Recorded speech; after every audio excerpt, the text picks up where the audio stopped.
Hello, everybody, and welcome to Cinema Savvy. It is myself, George, joined by Charlie for a very special video. It's May the 4th. May the 4th be with you, all of that stuff. I don't normally, well, I do celebrate May the 4th. I think we had a bank holiday a couple of years ago on it, which is a shame we didn't get that again. But I don't normally say it out loud like that, so this is very weird for me, but it is May the 4th. We've got an amazing Star Wars video to do to kick off Star Wars month, which we'll go into very shortly. But first of all, Charlie, how are we doing today? Are you excited? Yeah, it's good. It's good to be back. I haven't been on for ages, so this is perfect. Perfect one for me to be on. No, amazing. And I want to say as well, let's point out the background. We have a lovely episode 9 poster. We have a Kylo Ren lightsaber, which is more important. I see a Porg, a stormtrooper. They're the ones from the red carpet, aren't they? Yeah, there is also the Luke's one as well, but this stood out No. too. Lovely. And this thing, right, because it's May the 4th, we want to do something different where we're just under 3 weeks away from Obi-Wan. I keep calling it, I mean, it is called Obi-Wan Kenobi, but I just like calling it Obi-Wan Day. Kenobi. Yeah, Yeah, like Ewan McGregor's coming back finally after all the years of us waiting and them announcing it and all the hello there's and all the memes. He's coming back. And how we started with this month was, well, we did a really cool ranking video for Marvel, which you hosted with me, which is great to get you back for this. That was the end of the not the ranking, the retrospective last year. We had a James Bond one last year when No Time to Die came out. And we've really enjoyed doing these ranking videos. And honestly, I'm not going to lie, this has been in the pipeline since when we did Marvel last year. And I sat there and I said, right, May the 4th is going to be the time to do it for Star Wars. And I think it was like late April, me and you did Avengers last year. So there's no way we could have done that. These take weeks to do. yeah. So, we had this May the 4th in mind.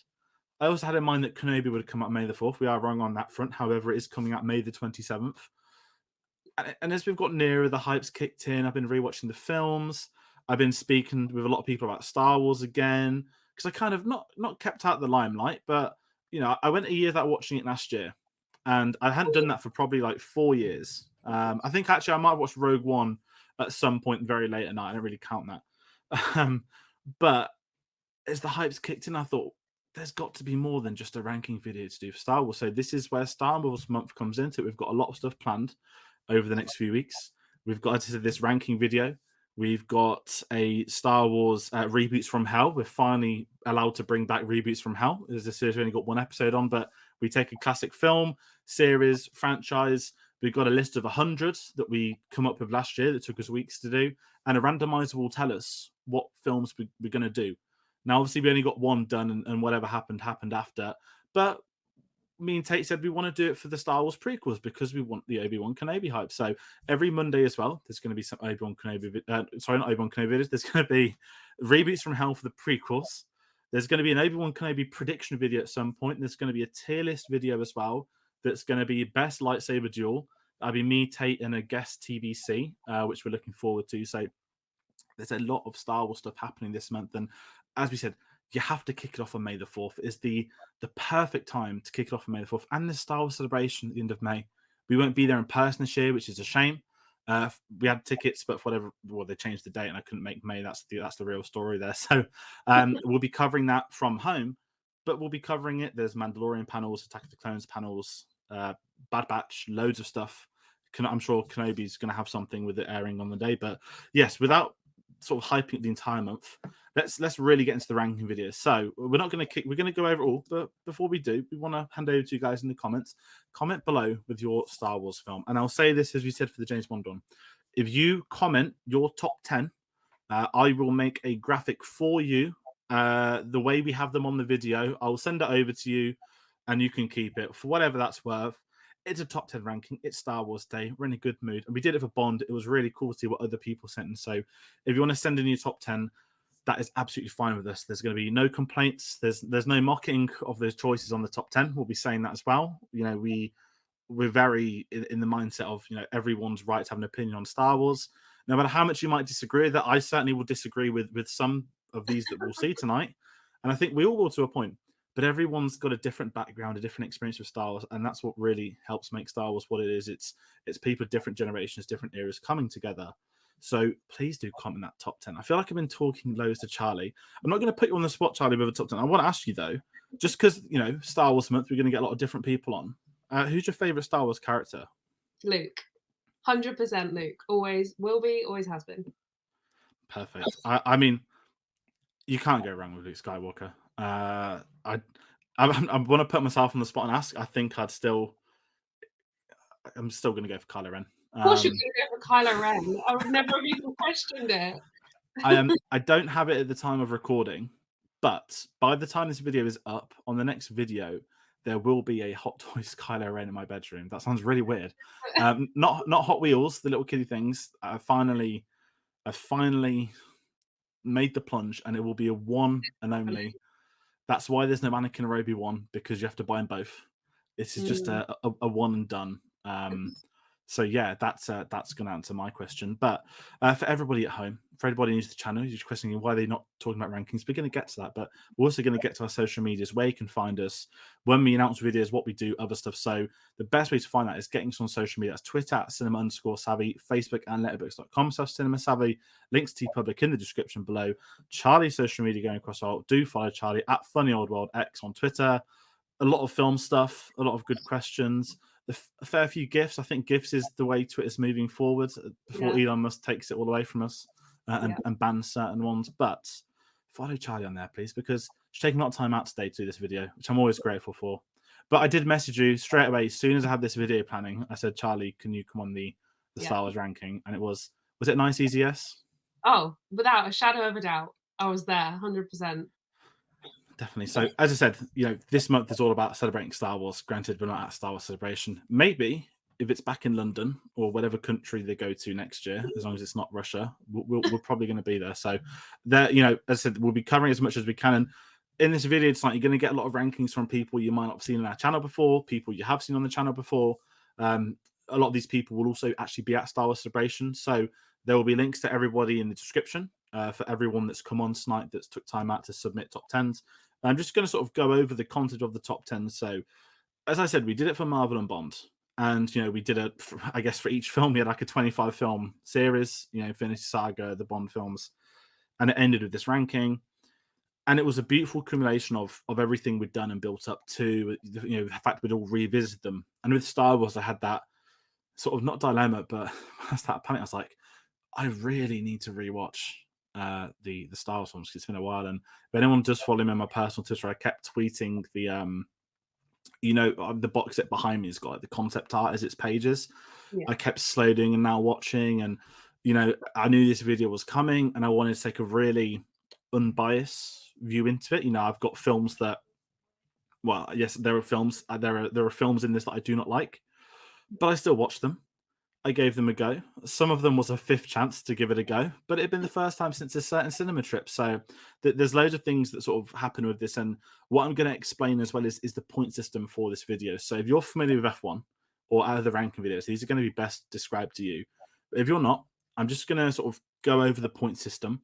And obviously, because I know F1 far too well, I know the point system in my head, which really helps for you. So your number one pick will get 25 points if they win. And number 2 will get 18 points. Number 3 will get 15 points. There's your podium. And the reasoning of the gaps between those is that it's giving the senior advantage to your number one, the film you enjoy the most, or if you think is the best, or the one you grew up with the most. It's the most personal. There is no official way for you to pick your top 10. It's just your top 10. That points gap gives that weight to your number one. You're giving it the extra push. And that's the logic we had with this. So there's your top 3. 4th place, you get 12 points. 5th place, you get 10 points. 6th place, you get 8 points. 7th place, you get 6 points. 8th place, you get 4 points. 9th place, you get 2 points. 10th place, you get 1 singular point. And there may be people that have a top 11 or a top 12. Unfortunately, those 1 or 2s won't get any points, you know, which is fine. You know, I mean, doing a 10 film ranking out of 12 films, you know, that's the way it's going to be. And to go over those 12 films for everybody at home, you might be thinking, hold on, there's only 9, or there was 9 on the new Lego Star Wars game, or there's 11 including Rogue One and Solo. We're including the Clone Wars theatrical. So, you know, these 12 do include the Clone Wars because it was released at cinemas. It did have a box office. Whether people like it or dislike it, that's absolutely fine. It's a very different Clone Wars to where we end up in season 7. I will add that. And I also say, go watch the Clone Wars. You've got some of the best Star Wars ever done in there, and we didn't get to cover that when the final season came out on this channel, which was a shame. But that being said, I really think it's time to sort of, should we play some of the rankings, or should we go over some of the people we're going to meet? So, let's just dive in. Yeah, let's dive in. What we'll do, I'm just going to give a really quick shout out to the three channels you might not be familiar with who have took time out. We've got Blue Banther Milk, who you'd have seen on our channel before. Matt, Sean, and Chris. Chris is the third member. He's also in Broaxium, and he has submitted a video also as Broaxium. And we've also got Ben from Starbros podcast, who are a part of Broaxium. So between those, we've got a couple of extra people. Again, some of these might not have been on the channel before, but rest be assured they are great people. They love Star Wars. They're worth following. Go get them in the description. Check out the podcast, the videos they do. Whole range of stuff. And as I said, a couple of these are going to be at Celebration. So if you want some direct Celebration coverage, please do follow them, because they're great people. We want them on here. So again, thank you to everyone, not just those for submitting videos in, but everybody who has submitted. And we're going to play them one by one. So if we're going to get into it, as is tradition, the first person we'll be showing is, well, obviously the other producer of the channel is Tate, obviously. So Tate submitted his top 10, and we're going to hit play for you now. Hi everyone, Tate here with my Star Wars top 10 films, and we're going to start at number 10 with Attack of the Clones. Terrible dialogue, but there are some really good moments in the film, especially Count Dooku, the late great Sir Christopher Lee, absolutely fantastic in that role, and just it's got some odd moments and stuff like that, but it also has some very interesting dark moments as well to go with it, so I really enjoyed that film. Number 9's Solo: Star Wars Story. It's grown on me. I've watched it 2 or 3 times now, and it kind of gets better each time. It's not as kind of up to snuff as some of the other main kind of stay ones in the series, but it's kind of an easy watch. You can't really disagree with it too hard, so that's in at number 9. At number 8 is The Last Jedi. Now, speak to me a few years ago before Rise of Skywalker, and this would have been towards the lower end of the list, but actually, on reflection of this film, there are some fantastic moments in it. I quite enjoyed watching it when it was kind of first released and stuff like that, watching the premiere in London and stuff like that. But it's one of those that grows on you every single time. There are still some moments in there which I absolutely despise and dislike as far as Star Wars is concerned, but it's a grower. It's a grow on you. At number 7, Phantom Menace has some amazing Star Wars kind of lightsaber duels and stuff like that. Has fantastic score, fantastic music. Some really, really good moments in there, just ticking towards kind of the lesser end on that end because of just, once again, Jar Jar Binks, certain dialogues and everything like that bogs it down. At number 6, we have The Force Awakens. The Force Awakens was a brilliant kind of, not reboot, but a brilliant reinvention of the franchise, even though it copied from similar elements from A New Hope. But the fact they were able to reinvent those characters, or at least reinvent the storyline into kind of new generation, I really enjoyed it the most out of the 3 newer Star Wars films from that trilogy. Next up, we have A New Hope, the one that started it all. I still remember the day where I saw this live in concert in the Royal Albert Hall. Fantastic film, brilliant base for the franchise. Some elements of the film are completely timeless, and some have ebbed away with the films kind of improving them on them as they've gone along, such as the lightsaber fights and stuff like that. And I just feel like A New Hope was a great kind of baseline for that, and it is one of the best kind of baseline films of any franchise ever.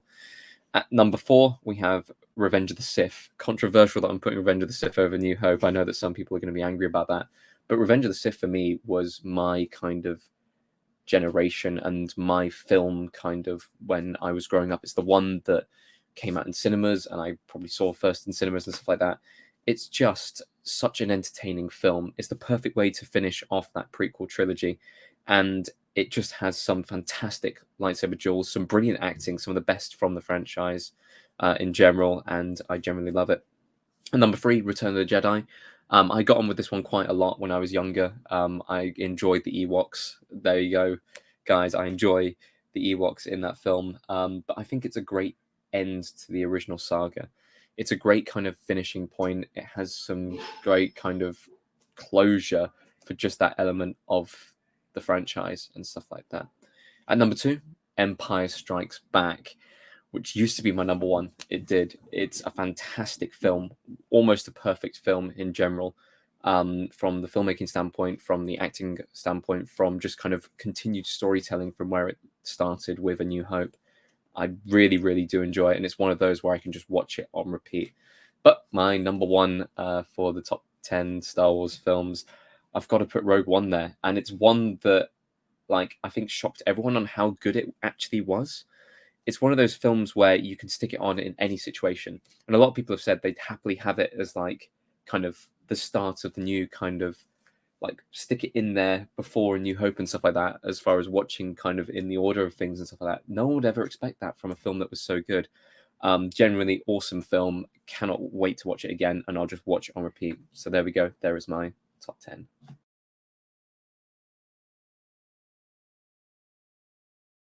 Okay, and that was Tate's top 10, so that was good. I mean, a couple of things I obviously don't agree with, but that's the whole point of this video, and it's okay that we don't agree with everybody's choices. As it was getting closer and closer to number one, I was like, it's going to be Rogue One, isn't it? He's got Rogue One in the top spot.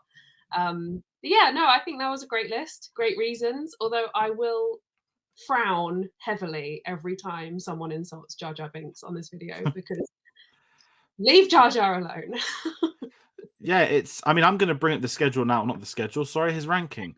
I mean, he put episode 3 above a New Hope, and this is what I find amazing is that, you know, me and Tate are, I think, a month apart in age, and there's something about the prequel generation. That's what I call us. If you were like under 10 when Revenge of the Sith came out, or okay, not under 10, maybe under 18, whatever, I think a lot of us have more attachment, certainly to Revenge of the Sith, to others, whereas a lot of original trilogy fans, 4 is their attachment to New Hope, rightfully so. I mean, everyone's going to have attachment to so many of them, but there's something about prequel generation and Revenge of the Sith being like the perfect Star Wars film, and I'm excited to see if anyone else is going to have any controversial picks, because to me that's not too controversial for that one.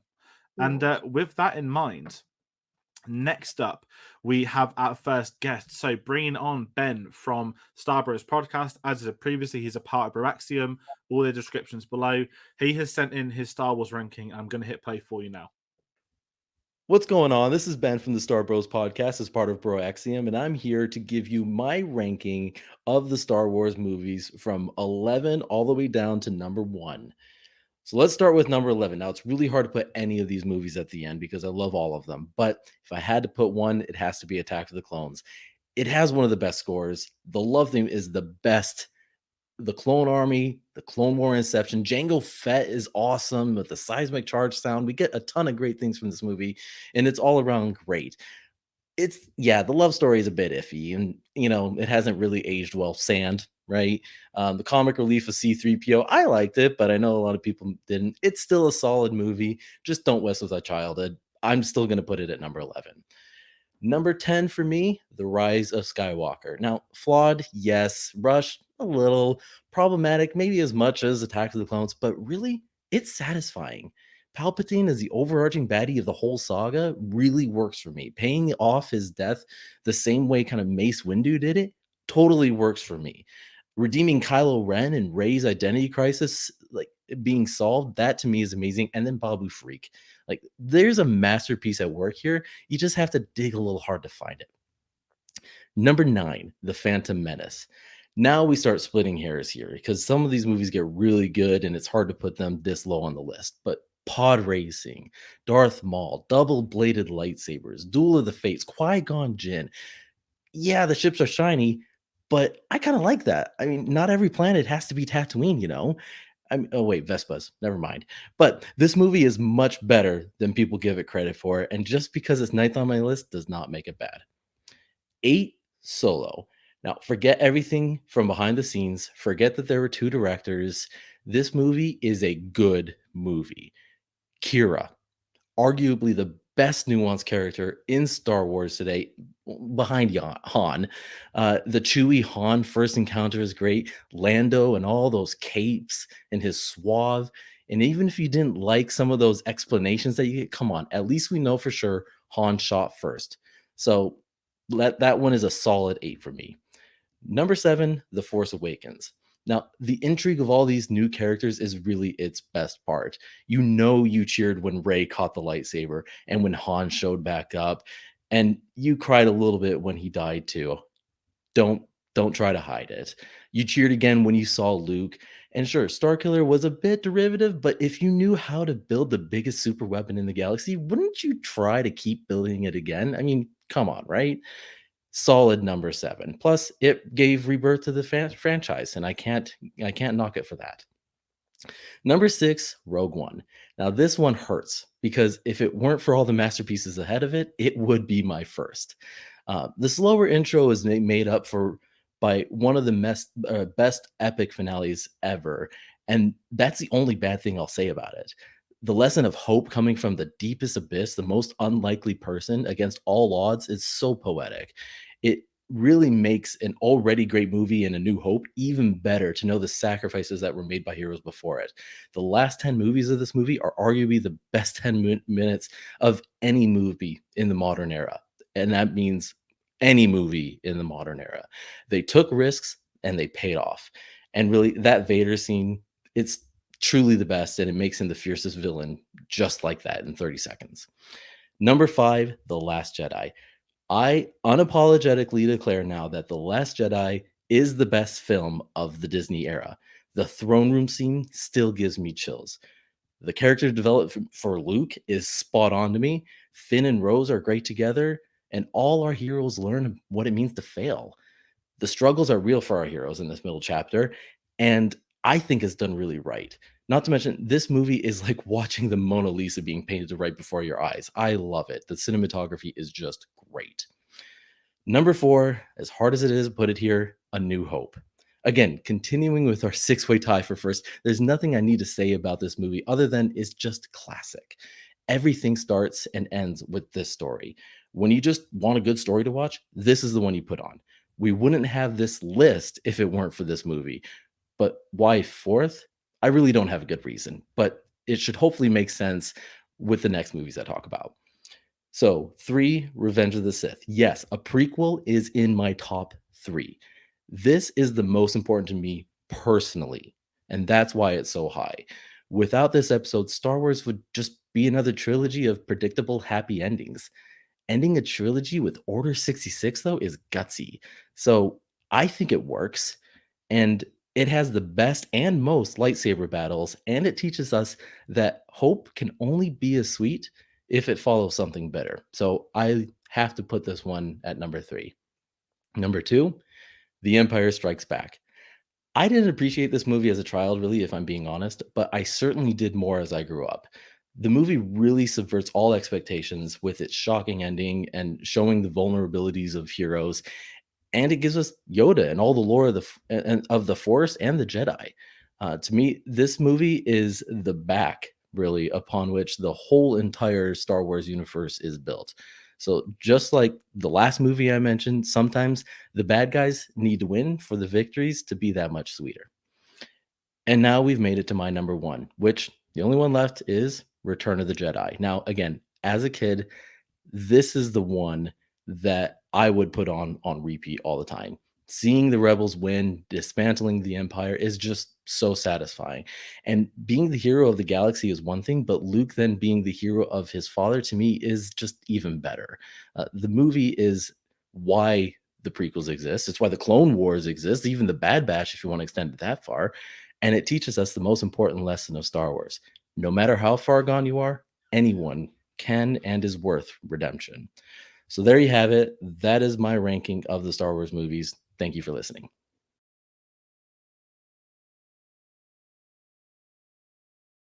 Oh, thank you, Ben. That was great. I mean, talk about passionate. Wow, you could really tell how much he loves these movies, and I love that from doing these top tens. You can just tell how much Star Wars means to everyone, which is great. And also loving all this Return of the Jedi love. I mean, I know you haven't seen my top 10 yet, but let's just say I'm happy with everybody's decision so far. Yeah, I think what's really nice as well is just bringing up his list again now as we speak. He said the 100% the right thing, from the get go. I said there's 11 in there. and he loves all these films, and he doesn't, and he says what he loves about them, and I think this is the thing with Star Wars, and it's like so many franchises. Bond, I always say this is bad enough. I'm actually going to steal the term from Tom Butler, who's on Bond Aid, said, even when there are Bond films that may be bad or Bond films that don't work for you, you can always pick up really good stuff from them that you enjoy. And I think that is exactly what you can do Star Wars. And I love that on his list, obviously he loves all of them, but even the ones near the bottom, it was a struggle for them to be there. And I don't know if kids will have to pick a favorite, but ranking Star Wars films isn't easy. Yeah.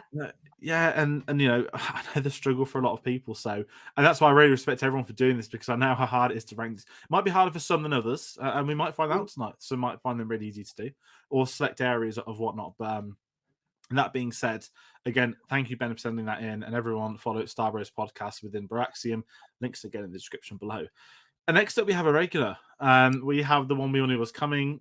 Dave, of course, is sent in the top 10. We couldn't do this without Dave. He'll be on for a fair few of these videos across Star Wars month. So, without leaving it any further, Dave is sending in his top 10 now. So, let's get into it. This is my top 10 Star Wars movies, starting with number 10, which comes scraping in just by a hair's breadth. It is Episode 9, The Rise of Skywalker, a film for me which failed to actually stick the landing of the ending of the saga, which is why it lands so low. Number 9 is Episode 7, Star Wars The Force Awakens. The first of Disney gave us lots of great moments, introduced us to lots of new characters, but for me, being such a big retread of A New Hope does take that down my list a little. Coming in at number 8, the perfect Sunday Star Wars, and that's Solo, a Star Wars story. Really well done. I love Alden as Han Solo. Totally love the story that you can just sit, kick back, and enjoy a little bit of Star Wars excellence. Coming in at number 7 is Episode 3, Revenge of the Sith. And I actually really love this film. I've gone back recently and watched them all, and it was a really great ride to see it again. I think the fall of Anakin Skywalker is done a little bit quickly, which is why it drops down my list a little bit. Coming in at number 6 is Episode 8, The Last Jedi. Probably the most polarising film in this list, and some people are going to have it probably much higher or much lower. Looking forward to see where it falls with everybody else, but I think it's probably the best looking Star Wars movie. I think it's done so well, that side of it. There are some elements on there which I'm not keen on, but it also has some of the best storytelling, I think, in the Skywalker saga. Shame we didn't get a follow-on from it, unfortunately. But yes, number 5 is Episode 1, The Phantom Menace. I think this is an amazing start. After waiting so long for a Star Wars movie, for us to be given this film, a really good telling of Anakin's start, and obviously he's meeting Obi-Wan and Qui-Gon. I think it's an excellent film. I think it's so well done and puts us right at the beginning of the saga really, really well. I really love what George Lucas did in this movie. Yes, there's politics that people don't seem to enjoy, but you know what? As time passes, the only thing I really have any problems with is the CG on Jar Jar. Other than that, I find this a really, really great movie. Number 4 is Episode 6, The Return of the Jedi. This is a movie that I can't even tell you there's any flaws with. Even the small bears that are running around, I don't have problems with. And we get the throne room, we get Vader's redemption. Maybe the only thing that drops us down a place is now the no that we get during that Vader redemption scene. So yeah, so that is the only reason that's dropped down. Number 3, and the Disney movie that I think is saga worthy, Rogue One. This film for me is pretty perfect, and I would have at the time said if you wanted to renumber the movies and make this episode 4, move 4 to 5 and so on and so forth, I think this is an absolute worthy addition to going in there. I think the story is great. I think the way it's shot is incredible. I love the story points. I love that we're not kind of in that Skywalker saga until the end, but it matches up so well to episode 4. I just think it's right up there for me. Number 2 for me is episode 5, The Empire Strikes Back. Can I say anything negative about The Empire Strikes Back? Absolutely not. Is it a near perfect Star Wars movie? It absolutely is. Irvin Kershner did an amazing job with the direction under the tutelage of George Lucas. George Lucas? I don't know who he is. George Lucas. But I think it's shot brilliantly, but for me, it's always going to fall down behind my number 1 choice. And the number 1, of course, for me is Star Wars, A New Hope. The film that started it all, the film that took us on this journey, the film that has taken us to a place that's still not over, a place that made us buy lots of things that were really expensive that we probably don't need and will never need, and our wives will tell us off for buying. But yes, so that is my list, finishing with episode 4, A New Hope, as the best and my favourite Star Wars movie.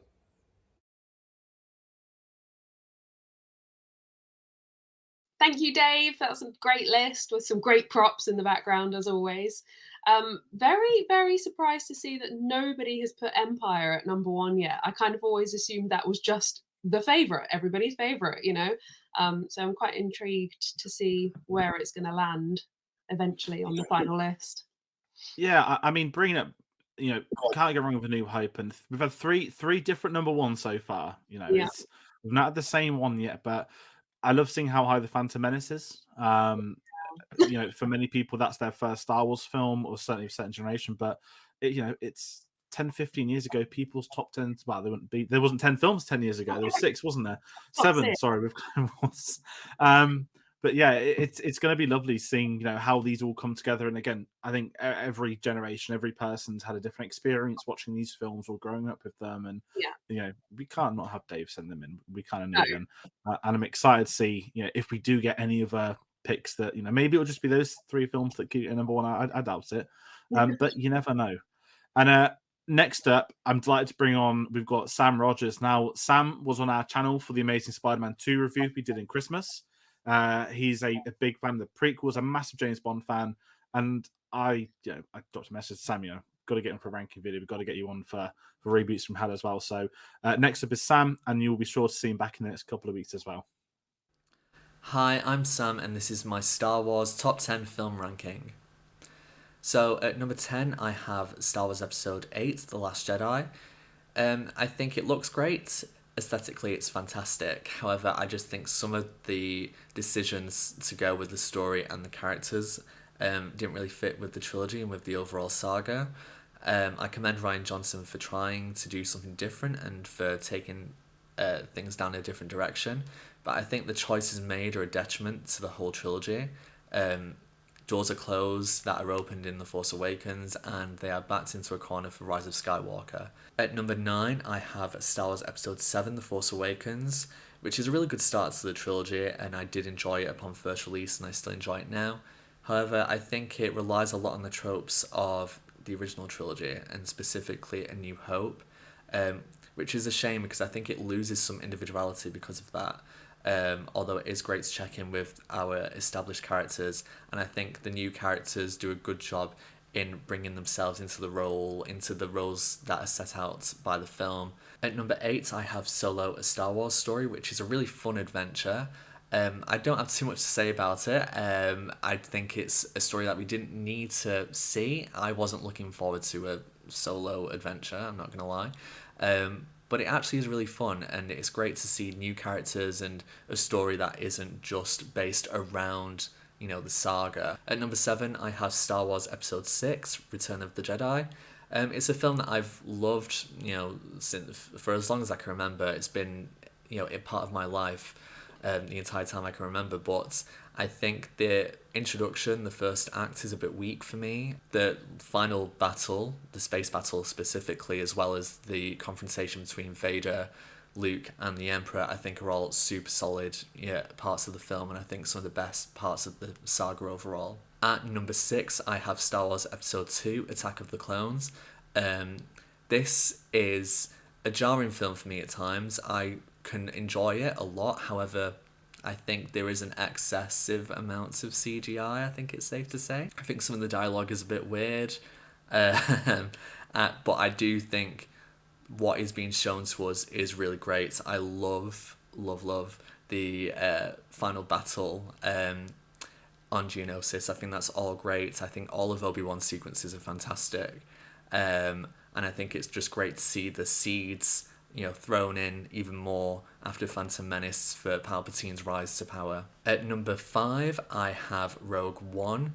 It's a film that I never expected to be as good as it was, and at one point this film is a lot higher in my rankings. Again, the final act is just amazing, non-stop action. Emotion is there, and then you get that final, kind of punch in the air when you see Princess Leia and she says hope. It means a lot to me. At number 4, I have Star Wars Episode 3, Revenge of the Sith. It's a real bittersweet film, and I think it's bittersweet in many ways. One, because it's the end of a trilogy. At one point, I think a lot of us thought that it was the end of Star Wars in film, because it just seemed like another one was never going to happen, or another trilogy was never going to happen. And I think also because you know the story, you know it's not going to end with everyone happy. It ends, you know, with Padme dead, Obi-Wan in hiding, Anakin is now Darth Vader. It doesn't end in a joyful way. However, again, hope is there. And the entire ride from the beginning with the space battle above Coruscant, to the Jedi Purge, to the Mustafar and Senate battles at the end, it's all just so good, so exciting. Coming in at number 3, I have Star Wars Episode 5, The Empire Strikes Back. Everyone says it's one of the best sequels, and you just have to agree. It builds on what A New Hope did, and does right what I think Last Jedi got wrong. It gets the characters continuing on in the direction that you think that they would go in. The story moves along. You catch, you know, our heroes at some of the worst times, however they persevere, and you do see that there is a way out and that they can, you know, rise above it. At number 2, I have Star Wars Episode 4, A New Hope. Originally, this was below Empire Strikes Back. However, upon my last watch, I just realised that this is one of the greatest films ever made. I think it sticks out in a 1970s era so much. You can see it. You can see that it's the 70s. You can see all those elements that are there. However, every single person who worked on that film has put an extra amount of effort into it to make it work. And whether people say, oh yeah, the editing made it what it is, or the sets made it, or John Williams made it, it's not all that. It's an amalgamation of all those people who worked on that film. My number 1 is controversial for sure, but it's Star Wars Episode 1, The Phantom Menace. It's one of the first films that I ever saw at the cinema, so it holds a lot of nostalgic value to me. I saw that after the original trilogy, I can vaguely remember.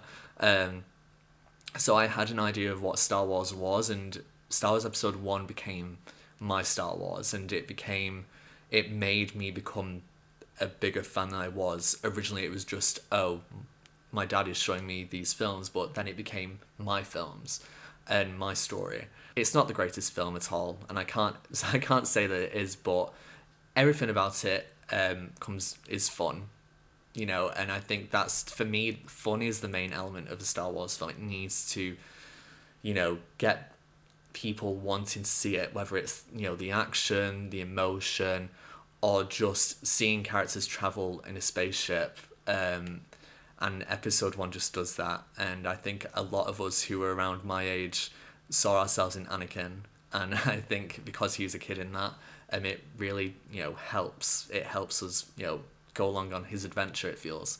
And yeah, Ewan McGregor, Liam Neeson, Natalie Portman, Ian McDiarmid, everyone in that film is amazing to me. So that's why that's number 1. So that is my full ranking. Thank you for having me, and may the Force be with you.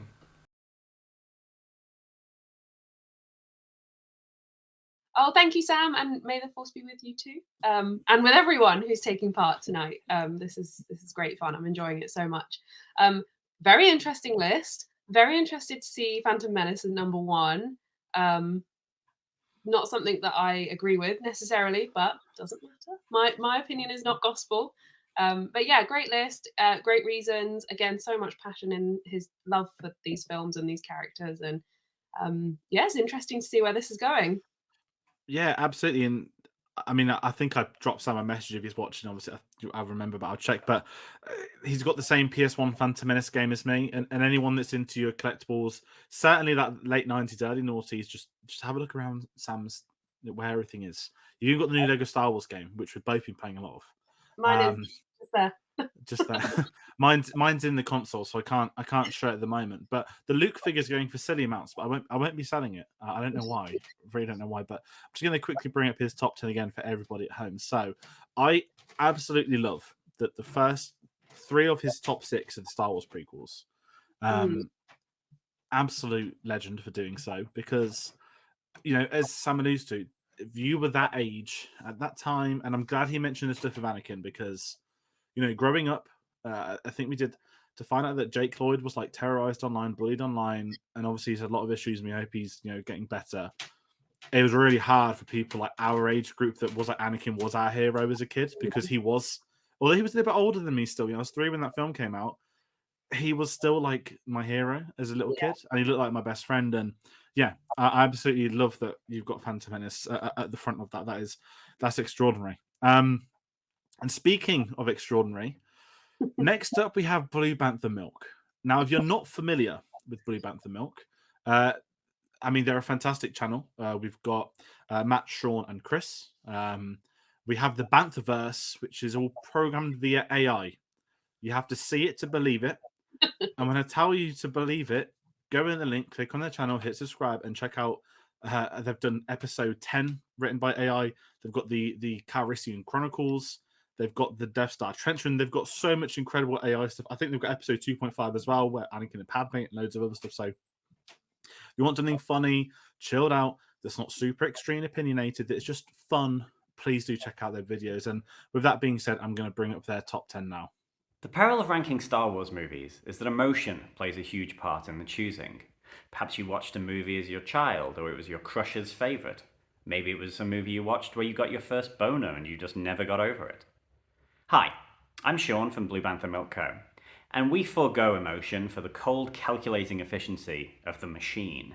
So we've used our artificial intelligence engine to make the perfect ranking of Star Wars movies, and also we've asked the machine to tell us what those movies are about. At number 10 is Rogue One. Now, Rogue One tells the story of an independent rebel team who stole the plans to the Death Star, the superweapon causing a lot of upset. The movie ends with the crew of Rogue One going on a lovely beach holiday. Number 9 is The Rise of Skywalker. It takes place between the events of Episode 6 and the search for Spock.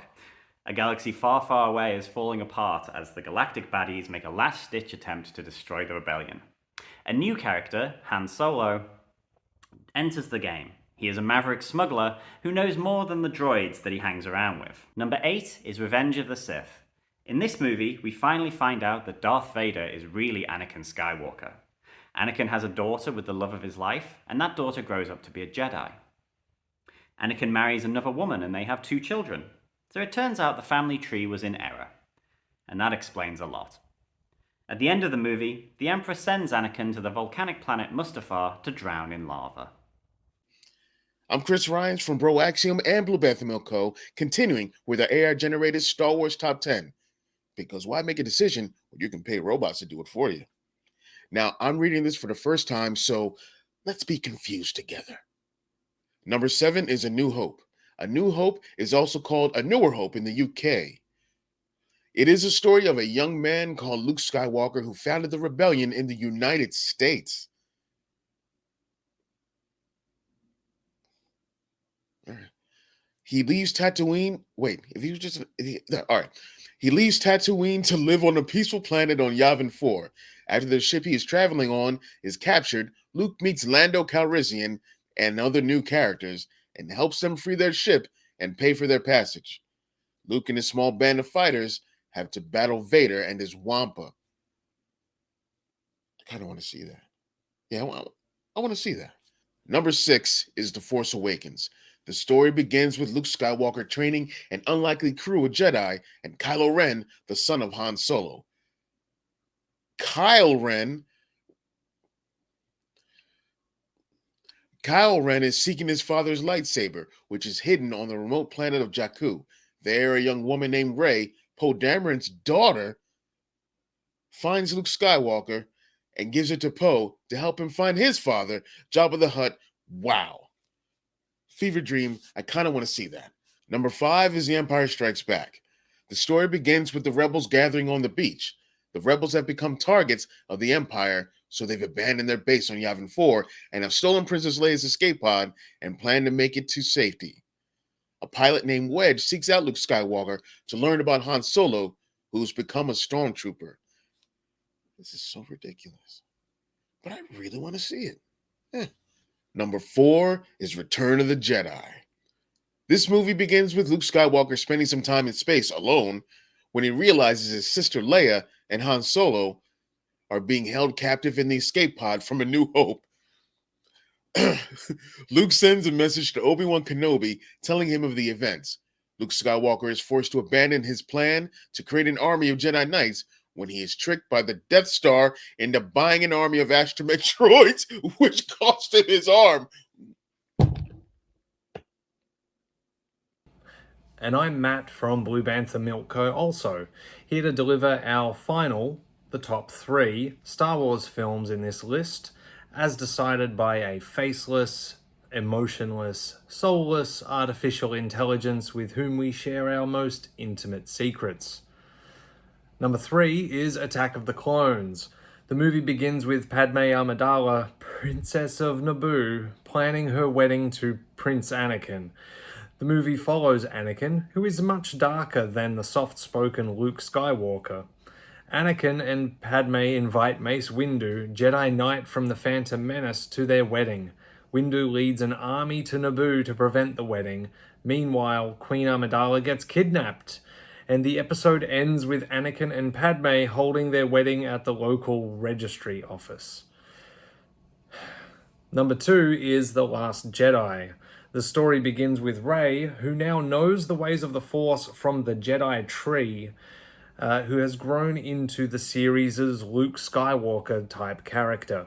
The tree was the scene of a vision of Darth Vader that convinced Luke to give up his lightsaber and turn to the dark side and become a really nasty villain.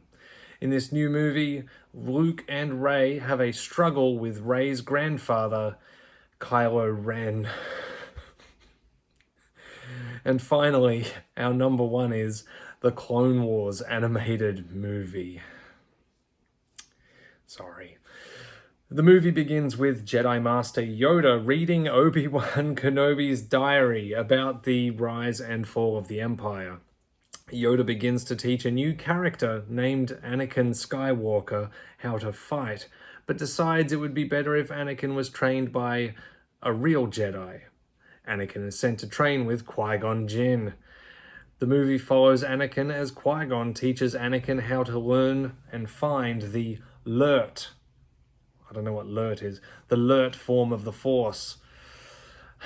A young Anakin also has a reunion with Padme and falls in love.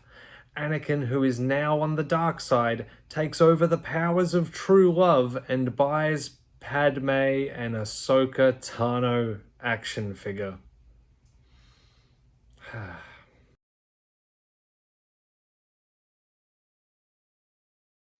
Well, that's going to mess all the scores up a little bit, isn't it?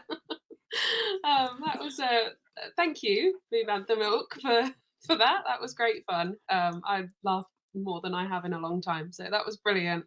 There's not really much we can say about their choices, is there, George?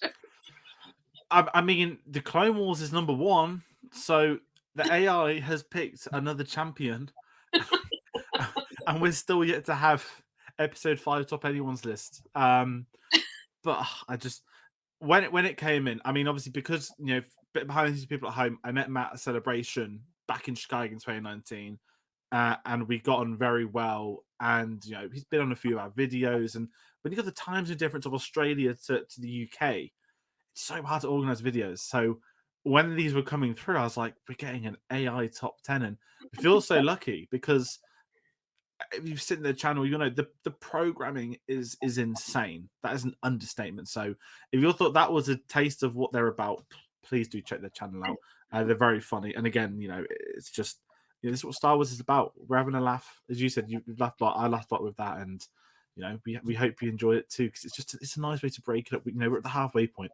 We're at the halfway point of these top 10s. Wow. And yeah, I mean, Last Jedi got pretty high as well. And we had, again, I'm just going to keep saying it, Clone Wars topping the list. The fact it made a list is a worthy recognition. So that is big up the AI. Next up, though, we don't have artificial intelligence. We have Theo. Obviously, he's been on a lot of our videos over the last year, Marvel stuff. I think he's been on a few of the TV shows and other stuff as well. So I was delighted to get Theo on for this, and I'm going to hit play for you all now. So at number 10, I've got the Phantom Menace. Obviously, it has the best battle in the history of cinema, probably, with the best score of all time. But it's got a lot of issues to it, even though I have cut my hair to look like Ewan McGregor in the Phantom Menace, apparently. So yeah, number 10. At number 9, I've got Attack of the Clones. Again, got some great stuff in it. A lot of sand. Some good quotable moments as well. But yeah, overly long and definitely slips lower. But should say I still enjoy all of these. At 8, I've got Rogue One. I like a lot of Rogue One, but it felt like two different films trying to be one film. We know there was a lot of stuff with the director being booted out sort of halfway through-ish maybe, and it feels a little bit like it was stitched together. And I didn't really like most of the characters that much. Felicity Jones was great, but I was not a massive fan of Cassian Andor. I don't think we need the series, I'll be honest. Number 7, I've got Solo. I actually really enjoyed Solo. I think it's a bit underrated. I think Alden Ehrenreich is underrated as young Han Solo. I'd like to see him again. And I'd love to see Donald Glover again as Lando. I think it works well, and I'd actually quite like to see more of Emilia Clarke's Kira as well. I think it works as a sort of space action adventure. Number 6, I've actually got A New Hope. Please don't disown me. I like it. Obviously, it kickstarted everything, and it's got great stuff in it. I just think the ones that I've got higher, slightly newer ones, plus the 2 classics, just edge out for me. Number 5 is The Last Jedi. I love what Rian Johnson did with The Last Jedi. I like that it was more Star Wars that we sort of never seen. I liked his whole philosophy of anybody could be the hero. I really loved what he did with Rey, how she was nobody's daughter. Well, we know she was, but how she was nobody's daughter during that. And I really liked how anybody could be a Jedi, anybody could be a hero. He sort of opened the world of Star Wars up, and I thought that was really cool. Minus the casino stuff, which I'll be honest, I wasn't a fan of. At 4, I've got Return of the Jedi. Probably the one I've watched the most out of all of them. Again, a great lightsaber battle at the end, the redemption of Vader. I don't mind the Ewoks, to be honest. I think, it's a fantasy space adventure franchise. It's got bears in it. Who cares if they're tiny, weird bears? So yeah, at number 3, I've got Empire. I imagine a lot of people have that at number 1. It has what's probably the best reveal ever in cinema. We get to see Lando. We get a lot of cool new stuff. I love the carbonite and everything like that. It's great. Yeah. At number 2, I've actually got The Force Awakens. Probably one of my favourite cinema experiences rather than just film as well. Being in the cinema when that came on again was amazing. To see the reaction of everyone when the Star Wars music came on. That was great. Also, I don't think it should have worked that well, like to be sort of a modern reboot of A New Hope, but I think it worked in every way, and to sort of have a secret female lead that nobody knew Daisy Ridley was going to be the Jedi, I thought that was amazing to have that reveal as Rey. I thought it was handled expertly. It's just a shame that Rise of Skywalker wasn't. And at number 1, I've got Revenge of the Sith, because it's the best. It's the most quotable. It's got General Grievous. It's got some of the best quotes ever. Hello there. Your new empire? All the best stuff. Watch it over again. It stands the test of time. Great lightsaber battle. Hayden Christensen, Ewan McGregor going absolutely ham. It's the best one. You could quote it from here to the end of time. Yeah. Cheers.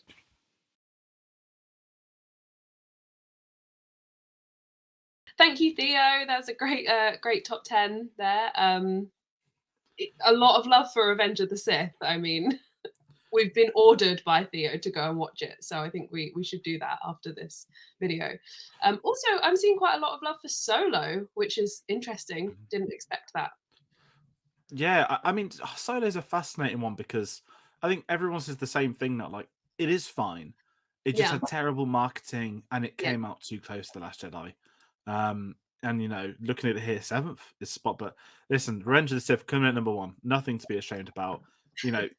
I think it's the first time we've had the Your New Empire quote on here since the Drunk Watch-alongs, which was an absolute disaster the next morning. But they're the films, again, you can quote it to the end of time. And that's the beauty of the prequels. Yeah, and, there's, just everything about Revenge of the Sith is just glorious, it is, isn't it? I'm going to keep louding about it. It's not it's not my list. It's not my turn to moan about, to praise Revenge of the Sith. But next up, we have Phil.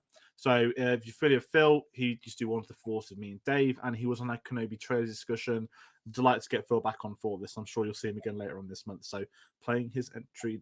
Okay, I suppose it's time to give you my rundown. I'm doing all 12 rather than 10, so let's see how quickly I can get through these. At number 12, you have Attack of the Clones, which, with its god-awful CGI with a floating pair, the clone troopers, which just look so dated now, and some of the worst dialogue in all of Star Wars. It's just, yeah, for me, it lands right at the bottom. Number 11 here, The Rise of Skywalker, which I wanted to love this film more. I really did, and there's some great moments in it. I Am All the Jedi is one of the best moments in the entire saga. However, it's let down by the poorer beats. I mean, General Hux' death, he'd been built up over the last two films to be one of the best, most well-written, well-rounded villains we'd ever seen. His last shot in Episode 8 is him almost about to kill Kylo Ren, hand on gun. And then he gets blasted and just, no, completely wasted. And Richard E. Grant was wasted as well. Number 10, we have the Clone Wars animated films, which, saw it in cinema when it came out, like with the rest of them, and it was just, it's meh compared to the series we eventually got. And by the time you get to the end of the Clone Wars, some of the best Star Wars of all time. No, that film is just, it's dated these days. And number 9, you have the first offering from the Disney era in The Force Awakens. Some really cool moments, some really nice story beats, but again, although with some new cool character introductions, it gets let down by the fact it is basically a reboot of Episode 4. That being said, it's still a good first attempt. At number 8, you have Solo. Solo is a really underrated film in my opinion. I absolutely adore it. Some great moments in the film. Aldenreich as Solo works really well. Of course, Yusuke Tomo reprising Chewbacca. Great passing of mantles here. I thought it was a fantastic beat. And you have Donald Glover as Lando Calrissian. Again, he's probably my favourite part of that film because he brings something new to the character we didn't have before. In number 7, you have The Phantom Menace, the first of the prequels. Some really cool moments that's let down by, of course, controversial moments here and there. I like Jar Jar. I don't love him, but I don't hate him either. I think he's got some really cool parts. And you get introduced to Maul, and as well as Ewan McGregor as Obi-Wan Kenobi. You have Qui-Gon Jinn by Liam Neeson. And, well, you got some really cool moments. It's not a terrible film. It's just the rest are just better. At number 6, you have The Last Jedi. I really love The Last Jedi. It's probably my favourite of the sequel era, especially considering Luke's journey in it is so complete and he learns from his own hubris, his own mistakes, and by the end of it, has the most Jedi battle of all time by being the complete pacifist. It is one of the most well-written parts of Star Wars. The chase is a bit sluggish. It does have some foibles. It's not perfect, but it's a damn good attempt. And number 5, The Empire Strikes Back, the first of the original trilogy here. For me, it's my least favourite of the original trilogy. I know that is sacrilege to some people, but I just prefer 4 and 6 more. We'll get to those as we get closer to the top. But how can you not love it? Hoth into just everything else with I Am Your Father. Come on, great moments. At number 4, you have the best of the Disney era by far, and that is Rogue One. Rogue One, come on. If it's not your favourite Star Wars film, it's only because it's just, you love the original trilogy, you love something like that a little bit more. It is almost perfect. And that Vader corridor scene, come on. And the ending with that lovely nod to Leia is just amazing. And number 3, you have the OG in Episode 4, A New Hope. I mean, it's Star Wars. It's just Star Wars in a nutshell because that's what it is. It's just, it has no flaws. And I can't fault it. And number 2, for me, is Revenge of the Sith. Battle of Heroes. All that needs to be said. Battle of Heroes. It is, Anakin's fall is just perfectly portrayed in this. And it was the ultimate ending to what had been hit and miss when it came to the prequels. At number 1, you have Return of the Jedi, and the only reason I still keep this up there is because I mute the no from Vader, which is god-awful. Apart from that, which never needs to be added, it is the perfect Star Wars film from start to finish. It's the ending of the original trilogy. It's the ending of Vader's redemption and Luke's bringing together and saving of the galaxy. You have the Empire falling. You have so much. It is just, it's perfect. It from start to finish, it's the ending that we always wanted. And yeah, that for me is the 12th Star Wars film ranked in my order.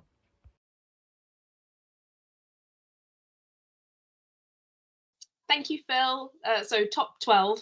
I mean, whole 12. I don't know what you can call it, but a great list. Lots of love there for the original trilogy. Lots of love again for Revenge of the Sith. People really are hyping that film on this countdown. Not much love for Rise of Skywalker so far.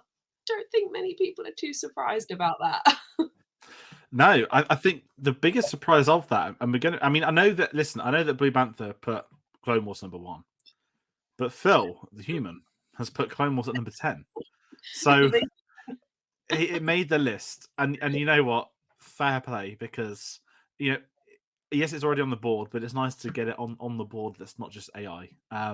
But that it's there now, and I think that's what caught me off guard watching it. But listen, if you've seen Phil before on the channel, you know he loves all of these as much as the ones he might not enjoy some aspects of. He still loves part of them, and that's the fun with Star Wars. And so segueing to loving all of them, we're gonna play Tom's top 10 now. Now, obviously you'll be familiar with Tom many years over time. If you go so far back to Star Wars Celebration 2016, Wow. Tom, I believe, he was there because I was with him there, but I believe he was on one of the videos we did that week, which is amazing, because I can't wait I'm just going to press play. I can't wait for you to see this video. Happy Star Wars Day, everyone. May the 4th be with you and all that jazz. Here are my top 10 Star Wars films out of the 12 theatrical releases. Now, to preface, I think most of these are pretty dull, so the films I actually think are quite decent start from about 5 or 6. But in any case, here we go. Starting with number 10, Star Wars, The Rise of Skywalker. A truly awful film that, whilst looks really good visually, lacks everything that made The Last Jedi so exceptional. So here it is at number 10. Number 9, Star Wars Rogue One. It's everything I hate about modern Star Wars, a film made to regurgitate the things that you've seen before in a way that dulls the brain. Edwards is a great director, but here he's stifled creatively by the corporate machine. So that's number 9. Number 8, we have Star Wars The Phantom Menace. So I debated whether to put this a little bit higher on the list than the film that's just above it, but I've got to be honest, it's a real slog to sit through. Fancy choreography, a good story does not make. It's crap. Next, number 7, Solo, a Star Wars story. My problems with Rogue One crop up here, and I keep thinking, is this really a film we actually needed? I would say personally no, but overall I guess it's fine. It's definitely something to put on, for some background noise, and again creatively stifled directors originally, but then you bring in a safe pair of hands in Ron Howard. The best thing I can say about it is it's fine. I'm not going to lose sleep over it. But that is number 7. So we move on to number 6, Star Wars Episode 3, Revenge of the Sith. By all accounts, a film that really isn't that great, but gives us a great hammy performance by Ian McDiarmid. It has copious amounts of problems, but out of all the prequels, it's less boring than Episode 1, and it isn't as much of a travesty as Episode 2. And I know I've bashed it, but really I do enjoy watching it, even with all its problems. Number 5, we have Star Wars The Force Awakens.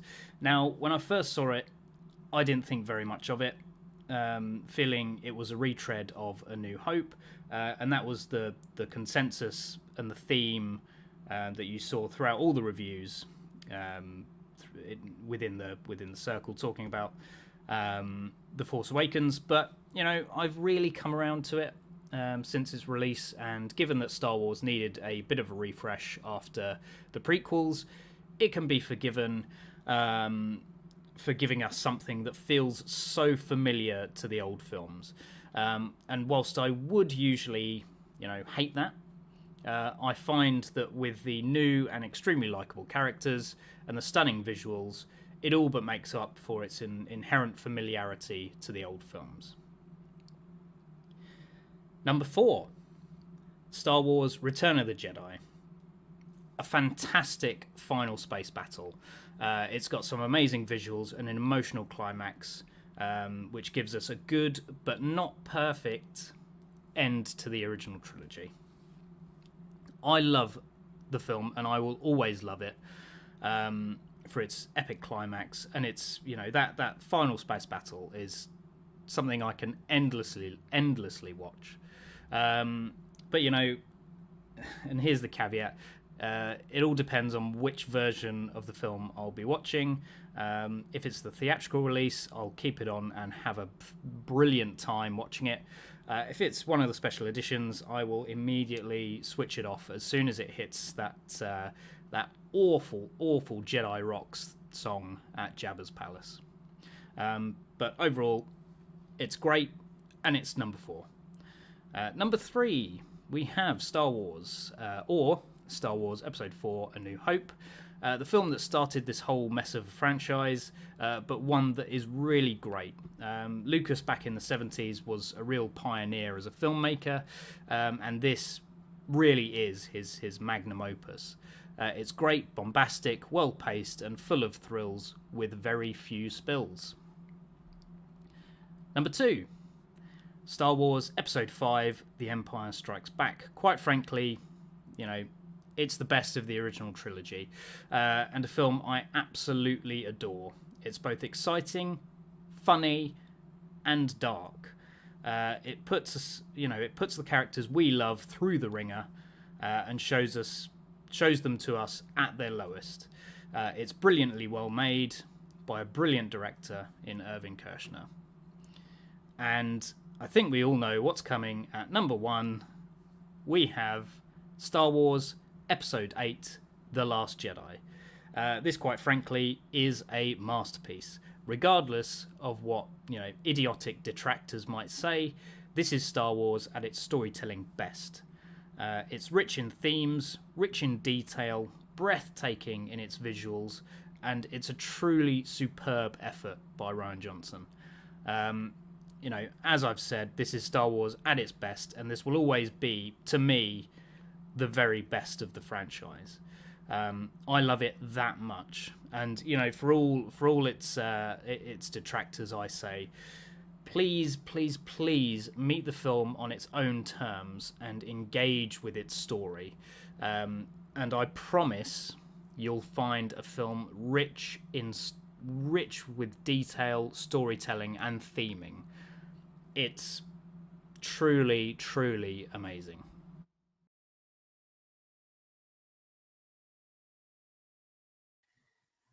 Wow. Okay. Well, thanks, Tom. Tell us what you really feel next time. I love it. I love the passion. I love the honesty. I love the not every Star Wars. Just because I'm a Star Wars fan, that doesn't mean I think every Star Wars film is a masterpiece. Like, yes, these films are flawed. Maybe I wouldn't agree to the extent that Tom thinks that they are flawed, but generally speaking, it's okay to point out that some of these films aren't perfect. And that's kind of the whole point of what we're doing here. So yeah, thank you for that. And a lot of praise for The Last Jedi in Tom's list. Yeah, the perfect segue. I mean, it's top number 1. Listen, I mean, I've known Tom for years. We've been in group chats. He sent some incredible video essays about the film and all that kind of stuff he says. And I'm surprised that's at number 1, if I'm being absolutely blunt. I thought it'd have had Empire locked in there. And I just want to say, people at home, been texting Tom today. Obviously, this is pre-recorded. And he is currently starting a rewatch of not just the saga. Oh, God. He is watching the entire Star Wars canon, including Rebels, including Clone Wars, the TV shows. And I had a text that said 5 seconds into the Phantom Menace, it should have been lower. So I'm excited to see what he gets up to.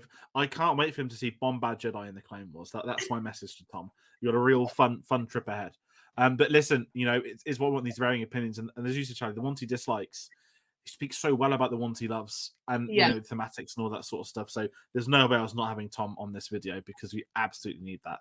And Yeah. there's a beautiful segue, obviously from having Tom in this. We have Chris coming on from Broaxium.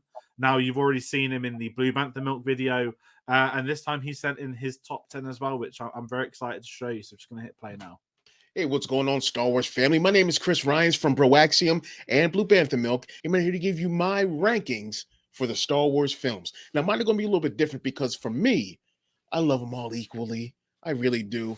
But there's one that stands out above all the rest. So I'm going to give you my rankings in 2 sections. Number 2, we've got the sequel trilogy, the prequel trilogy, A New Hope, Empire Strikes Back, Solo, and Rogue One.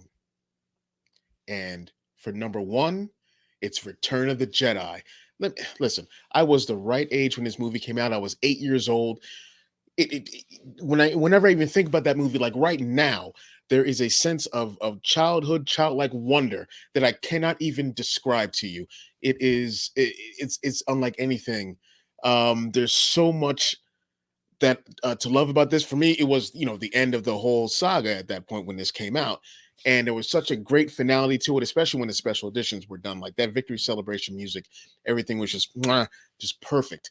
But yeah, that's my number 1. Now, I know a lot of people are going to be like, well, Empire Strikes Back is my number 1, yada, yada, yada. Everyone does that same thing. It is a perfect movie, but it's still not my favorite. It's still not the one that I hold most near and dear. And trust me when I say I do love them all equally, but there's just a little something about Return of the Jedi that just puts it above the rest for me. So there you go. There's my ranking. Guys, thanks for having me on, and may the Force be with you always.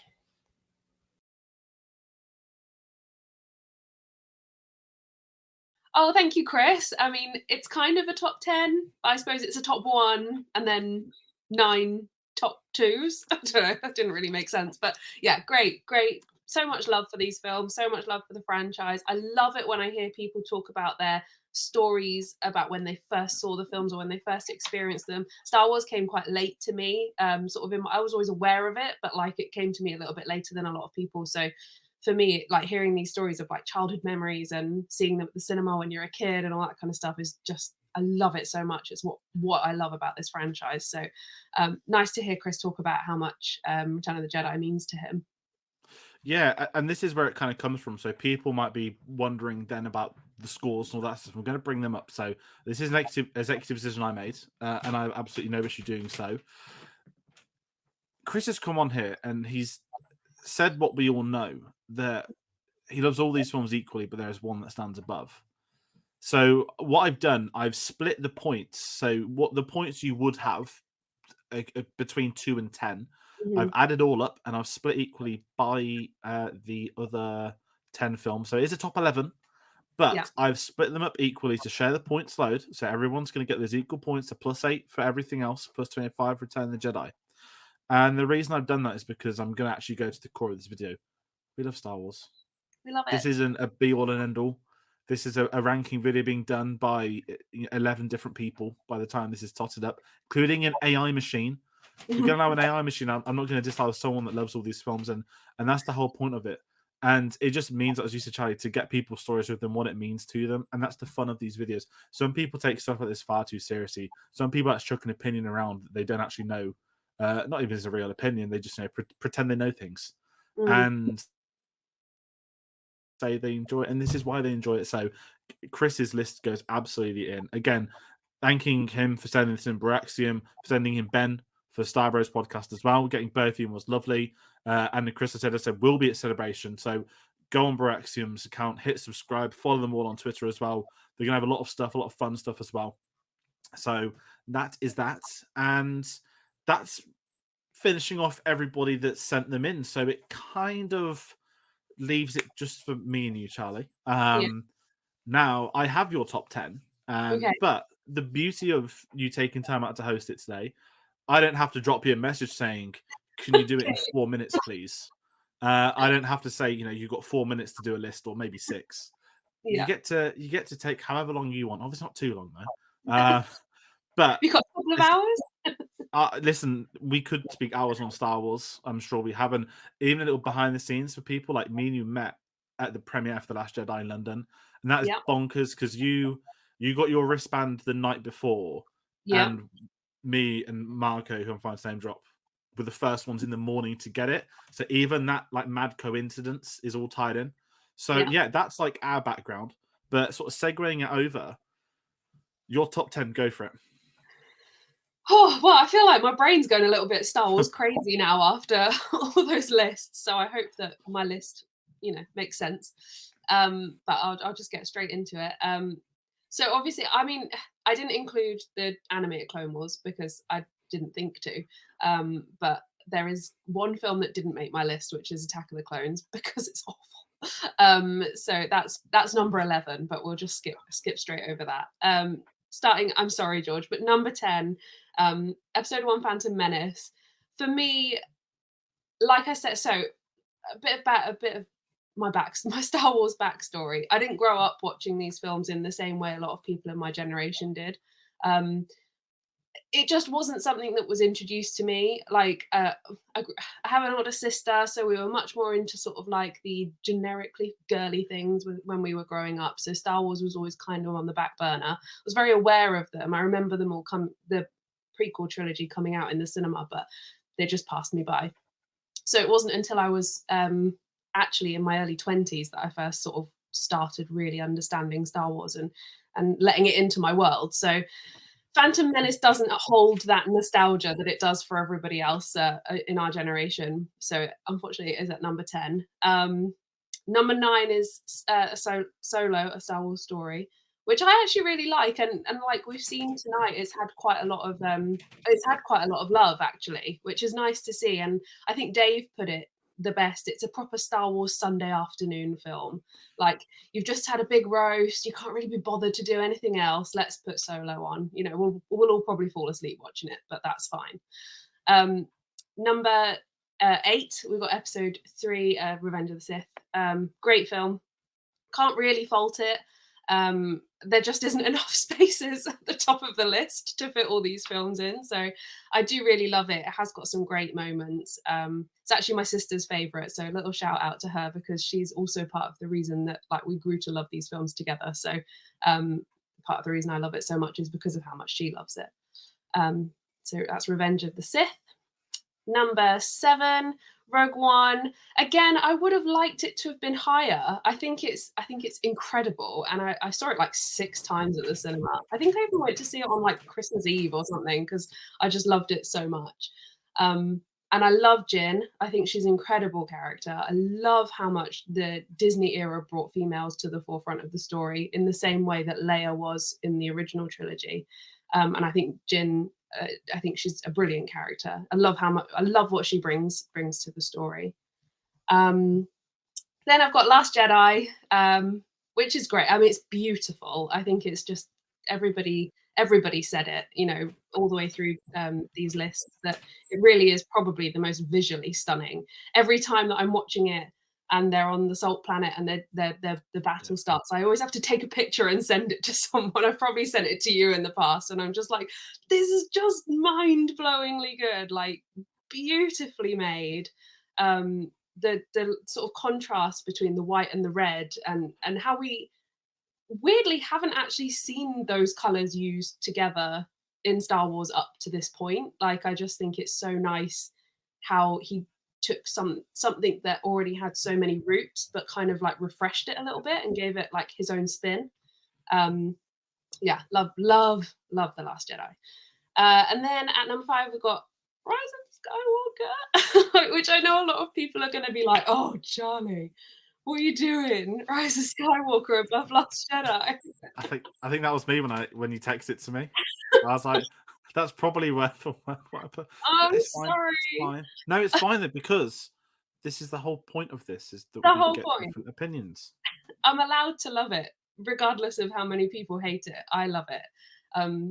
Yeah, I don't know. I remember coming out of the cinema and just being like, I was so over hyped by it. Like, I found it so exciting and so like just mind-blowing. Like, me and my friend were just like staring at each other afterwards for ages, just like, wow, that was actually just so much fun. Like, it has everything. It has a slice of everything in it. It's got the action, it's got the comedy, it's got the romance, which I know, yes, okay, it has its problems, but it's got that element. And I love Dio. I love all the droids, but I particularly love Dio. So he was a really fun little addition to the Star Wars universe for me. Number 4, where it all started, A New Hope. Probably my most watched, to be honest, because the amount of times I'm like, I'm going to do a Star Wars rewatch, and then I start with A New Hope, and then I'm like, oh wait, I started a Star Wars rewatch. Better start again. I forgot. So I've seen A New Hope probably more than any of the others. Yeah, I love it. I mean, like I said at the start of the video, Luke is my favorite character. So, and this A New Hope really is Luke's story. Yeah, special place in my heart is A New Hope. Top 3. I'm gonna run out of breath. Empire. Yes, it's not quite made the top 2, but it doesn't seem to really be at the top for anyone, which is so surprising. I really thought that was just going to be the clear winner right from the start.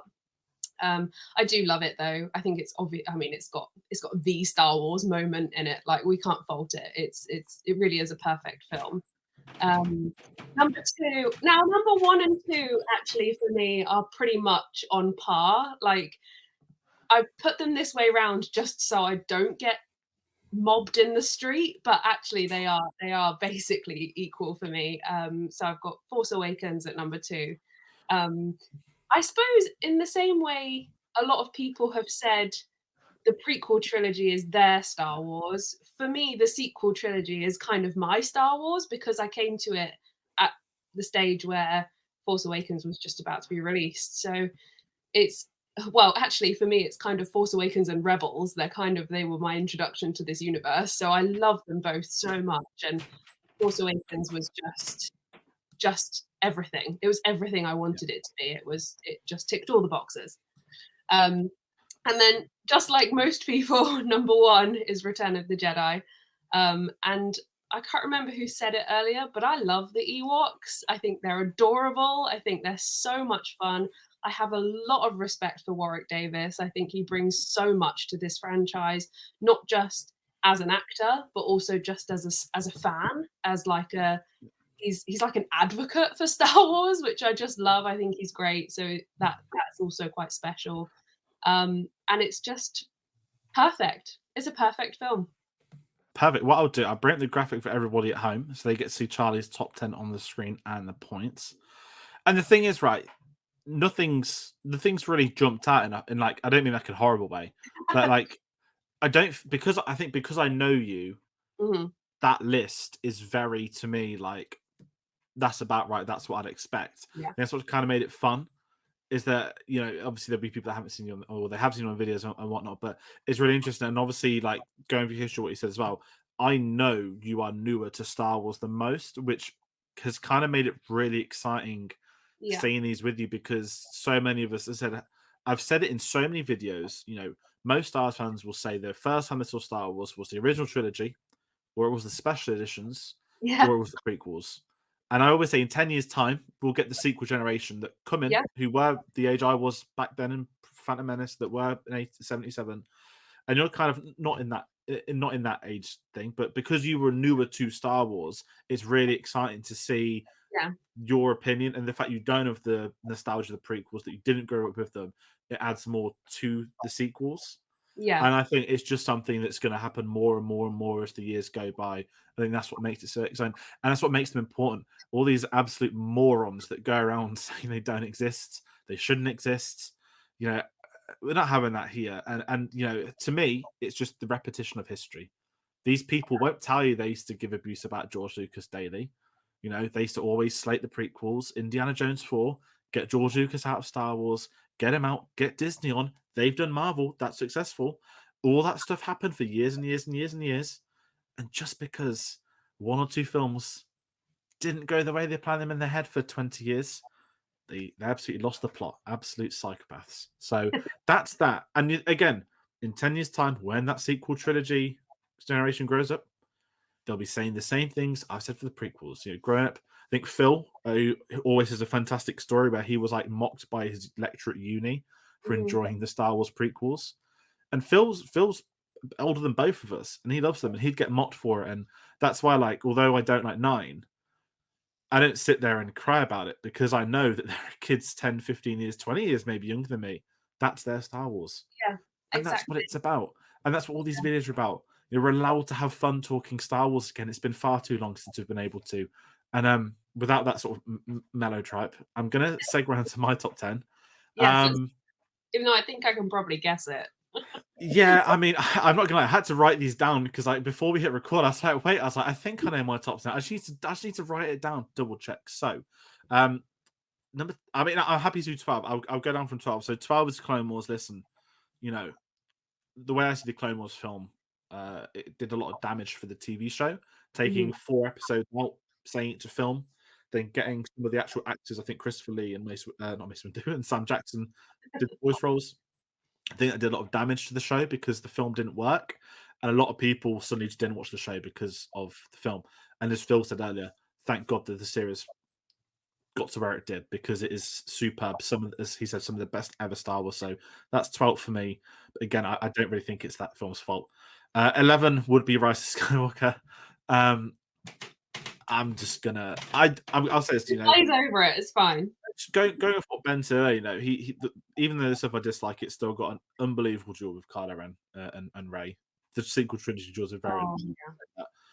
John Williams' incredible score. The fact he's dropping scores like that in his late 80s at the time that came out is remarkable. You've got some stuff I really enjoy, and obviously, you know, over recommending things that don't work. But there's a lot of good to be had from that film. If you can find them, I'm just going to cross over before I go on a tangent. And I'll say this: like with the prequel generation, it's got memes. It's got one of my favorite ever supporting characters. The weird Muppet thing piloting Lando's ship. Yeah. Says okay and shuts it. That's what I want from Stars. I want an irrelevant character who has no business being on screen that's going to become a legend, and he has. There is a name out there. He's in the visual guide. But the OK Driver is right up there as some of my favorite sequel random things. And, you know, again, Lando, carry everything. So, heading into the top 10, Attack of the Clones, number 10. Listen, I think most people have had the choice out of Attack of the Clones or Rise of Skywalker stay. Attack of the Clones is 20 years old this month. I've got so many memories to that. The figures, to the stick books. There's a random photo of me. I was at work the other day. It was like I'd always scouting photos. I'm outside the Eiffel Tower and Attack of the Clones t-shirts, like proudly displaying that merch, but scowling at the fact I'm on holiday, which is a bit weird. But I've got a lot of love for that film. Again, memes are a big thing for the prequel. I'm a bit into memes too much, I guess people could say that know me. But there is some really good stuff, and it's just been such a big part of my childhood. The Geonosis Arena, everything. Count Dooku, Christopher Lee, so much stuff. And I've always had Jango Fett. I've always preferred Jango to Boba, and that's my big Star Wars hot take that Jango Fett's a much better character. I agree. Yeah, I guess you could say until the Mandalorian, but another discussion for another time. As they said about famous lightsaber. Number 9, Solo, a Star Wars story. You know that great Thanos meme when he says, "I treat you too harshly." Yeah. That's how I felt with Solo. So when Solo came out, listen, I love The Last Jedi. There was just something when Solo came out where I just didn't care. And it was odd because I love Ron Howard. I like the cast. I love Donald Glover. I loved and his music career as well as acting. And the cast was in place. Emilia Clarke, Woody Harrelson. You know, when it came, I think I wouldn't even say fatigue. I don't know why it came out in May. I think I was on such an Infinity War hype as well. I saw it once at the cinema in the morning when it came out, and I didn't see it again. It's the only Star Wars film that's come out in my lifetime that I've seen once at the cinema. Wow. And I remember watching it again that September when I'd recently moved away, and had the Blu-ray that came out, and I was like, "This is really good." Like, why'd I only see it once? And I remember I was on a flight a couple months later to Chicago for Celebration, and I downloaded it, put it on my iPad, and I was like, "This is still really good." Like every time I've seen Solo, I've had a fantastic time viewing it, and I think I've seen it 5 times now. And I saw it earlier this week before we hit record, and it's the same. It's a really fun film. It's an adventure film, and we haven't really had Star Wars films that are just a smaller story adventure. Yeah. And maybe there would have been more of not. Listen, this marketing box office failings. Bob Iger's put his hands up. He's took responsibility. That's not something you can blame Kathleen Kennedy for, but deluded people still will. Anything. Maybe 9, but again, it depends. One day the story will come out about the behind the scenes of episode 9. I think it's a combination of everything. That's a whole other essay, but having Colin Trevorrow drop out, obviously Carrie's passing, Ryan not writing 9 after saying he would. There's so many things in place for what happened to 9.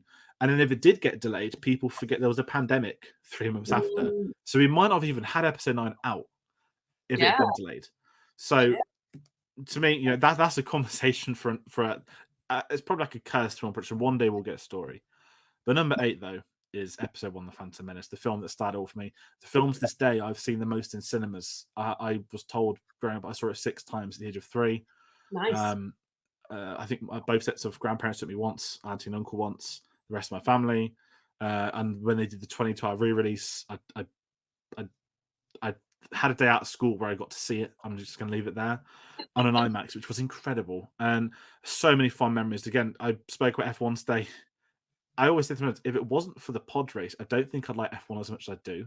Yeah. And obviously the real life story is that George Lucas was a boy racer. He wanted to be a race driver, and for the crash and everything, they made Star Wars, and him getting the pod race in Star Wars was something so perfect to him, and one of the greatest to me advances. That is my surround sound. Whenever we get a new TV surround sound set, whatever the pod race goes on, it means a lot to me, this film, and to my family, and a fun story. The main reason my dad wanted to watch it was for the pod race, and my sister, who was 4, needed the loo, and he missed the entire pod race, which is why we then watched it again. So I'll get that in there. Number 7, Force Awakens. These films have got to be ranked lower. Not out of any reason, but there are films on this list that are higher. That's the only reason why they're lower. Force Awakens is probably one of the most important films of my life. You mentioned the hype. I didn't get to experience any of it in '99. I was 3 years old to experience. Disney put Lucasfilm. There's going to be a 7. It's going to be J.J. Abrams. Everything that fell into place. To me, it's got the whole. Everyone said it. The New Hope stuff. But as everyone else said, it's the characters. The characters make this film a whole new generation of Star Wars. A whole, that momentum build up to that film coming out is nothing I've experienced before. None of the Avengers films can touch it in terms of hype to me personally. The whole world was there. I remember going to a midnight screening at my local cinema, and there were loads of people from secondary school who, I didn't know liked Star Wars at school. They obviously did. And loads of other stuff. And it was just a rapture. It was a celebration, that film. That changed my life in more ways than most, career-wise and whatnot. And then I'm going to say number 6, episode 4, A New Hope, might be deemed very low. Listen, I probably respect this film the most on this list. If this was a list saying what's the most important or what's the best Star Wars film, obviously it'll be higher, but the ones I have above it are the ones that I will be putting on more regularly. I don't want to say episode 4 has been oversaturated, but even as a kid, my attachment was always to another film from that same trilogy. And as a kid, I had the prequels, which were in that place. So episode 4 is a film I've always respected more than I've enjoyed. Still love it. Of course I love it, but there are better ones for me. Number 5, Revenge of the Sith. Very surprised this is at number 5. I thought it'd actually be a bit higher, but it's not. Again, it's the age thing. This film coming out, playing the PlayStation 2 game with my friend every day. It had like the Mortal Kombat mode. Lego Star Wars came out, the first one, around the time the film did. Had a massive impact on me. And what's amazing is that this was the final Star Wars film. I went to the cinema and I remember the credits hitting. I've seen it stay for credits. You're a 9-year-old. I was like, that's it. That's it for Star Wars. Star Wars is finished. We're done. Perfect ending. And, we're very lucky it's not been done after all. But as Theo said, the music, the memes, the quotes, I can't even start to begin to do them. Otherwise, I'll end up reciting scenes. It's just, the film's an experience, and it still is to me. And again, we're weeks away from Kenobi. And if this generation hadn't grown up and had that Kenobi hype, the Ewan stuff, I don't think we'd be getting a Kenobi. Again, the prequels were unacceptable until certain people deemed it to suddenly be acceptable because something else became unacceptable. Swiftly moving on. Number 4, Rogue One. The hype for this, and this film is incredible. I remember doing a midnight when I was at university, did a midnight screening, and I was on such a high didn't sleep. I did an all-nighter. I went to uni the next day. I survived uni. Was off my head. I watched it again that night, and then I passed out. I think I saw that film 5 times. It is, when people speak about Star Wars, you don't really get the wars in the Star Wars. This film does that. Yeah. And I'm avoiding the obvious here. Ben Mendelsohn. Oh. How did I even not mention him?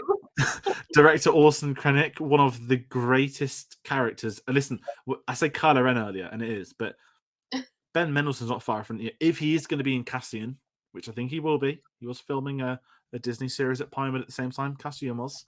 I'd be very disappointed if they didn't grab him, put a white cape on, and say, "Come here, you could do some scenes." Yeah.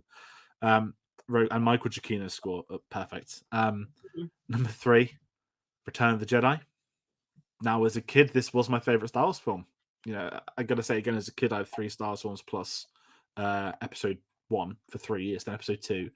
But Return of the Jedi was the one. As a kid, you didn't understand Vader's redemption. I loved Jabba's palace. I loved the battles. I loved the lightsaber duels. And you know what? Like everyone else, I love the Ewoks. I still do. They come on screen. I have a great time. I go to stuff like Crufts, and there's a breed of dog that looks like an Ewok. They've got like the teddy bear face and the little pink tongues that come out. And my uncle's bought one, so whenever it comes over, it's literally like an Ewok. But they're just absolutely incredible. The perfect Star Wars film. And again, similar to other people, I'm fine with a lot of changes in the special edition, but the no during the redemption has dropped it to me considerably from when I was younger. But again, this was my original favorite Star Wars film for many years. And that was until another film came out. Number 2, I've got The Empire Strikes Back. Wow. Which has sat at number 1 for a very, very long time now. Maybe I thought it would be.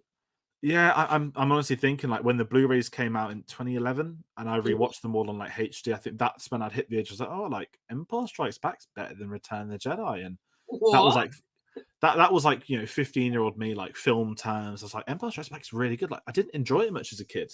I used to watch this the least of all I'd say the 4 I could see younger, and I think the reason why is it's not that it's not designed for kids, but obviously at the age of like 3 or 4, you're not going to understand the story beats of what that film is, and as you grow older, you develop like just language skills, but you understand film and all that sort of stuff. And I was like, Empire 5 is like incredible. Again, like everyone spoke about Irvin Kershner's direction, Lucas taking the back seat. As Dave said, it's Kershner, his tutor, it's his old tutor from university, I think. So there is that connection, and pop culture does so much to 5. If 5 didn't work, and this is sort of something people don't speak about, that film changed sequels. Not the fact it was better than 4, but you could have just Episode 4 again. And I don't think Star Wars would have lasted. It would have been like a James Bond. And I love James Bond, but you wouldn't have had an overarching story. And this had that. So 5 is so important, Star Wars. And as I said, it stands the test of time. And we keep saying it, for many people, this is the best film. Now, this rounds out the list, doesn't it? This hasn't topped anyone's list of as. But it's been pretty much like near the top for everyone, which is exciting for the actual top 10. But the film that's replaced it, which I think I texted you when I watched it, it's The Last Jedi. Yeah, of course it is. Listen, this film is remarkable.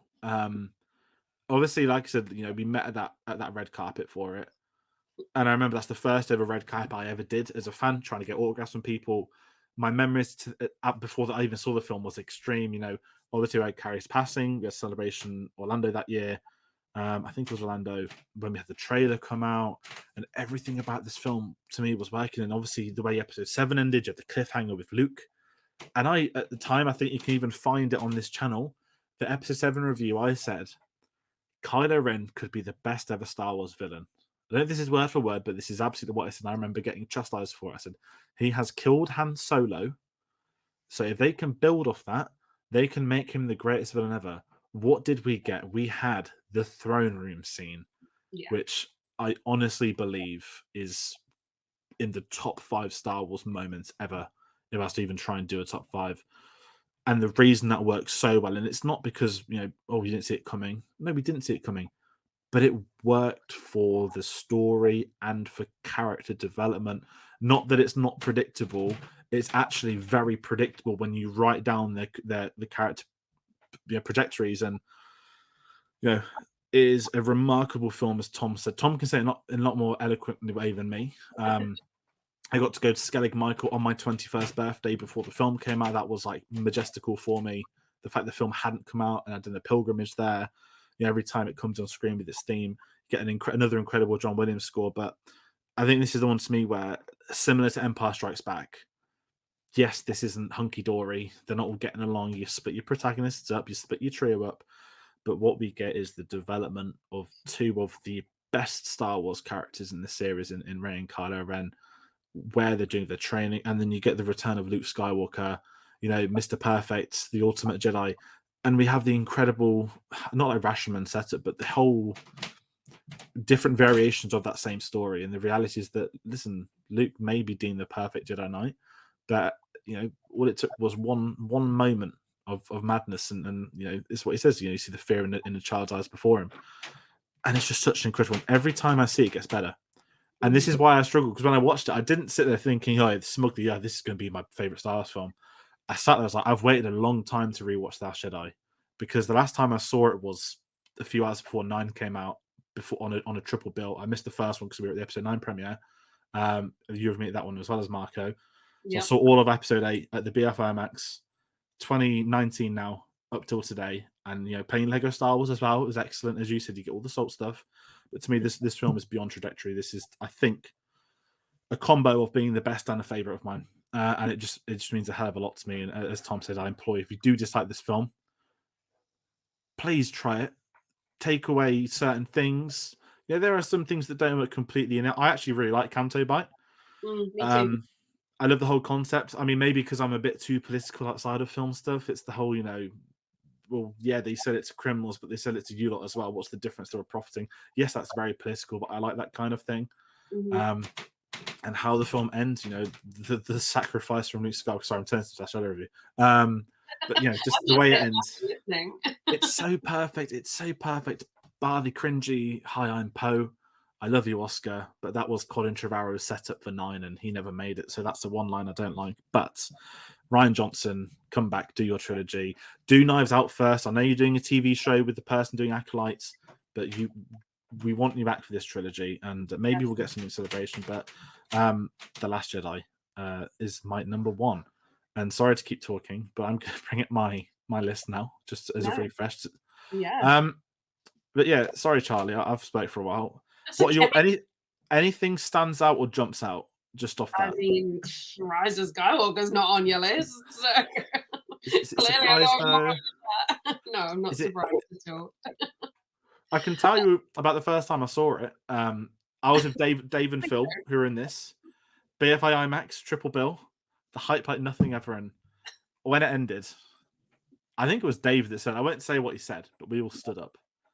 And there was a moment of immediate reflection. And I had 4 screenings booked, so I at least tried to convince myself I enjoyed it. And that's more the social element of 4 different social groups to watch a Star Wars film. We've not had a Star Wars film since, and I don't know if I'll book 4 again in case. But sorry, yeah. Just in case.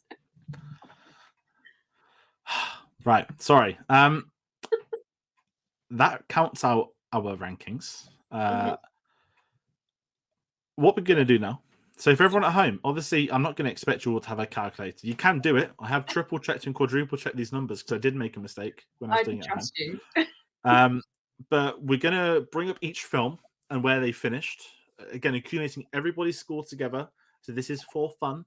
And then what we'll do, me and Charlie will take turns. So you'll come on the screen and you'll hear our voices as we go over what is where. So, Charlie, if you want to do the first one, I'm going to hand over to you for 12th place, which is... Oh, that's mean.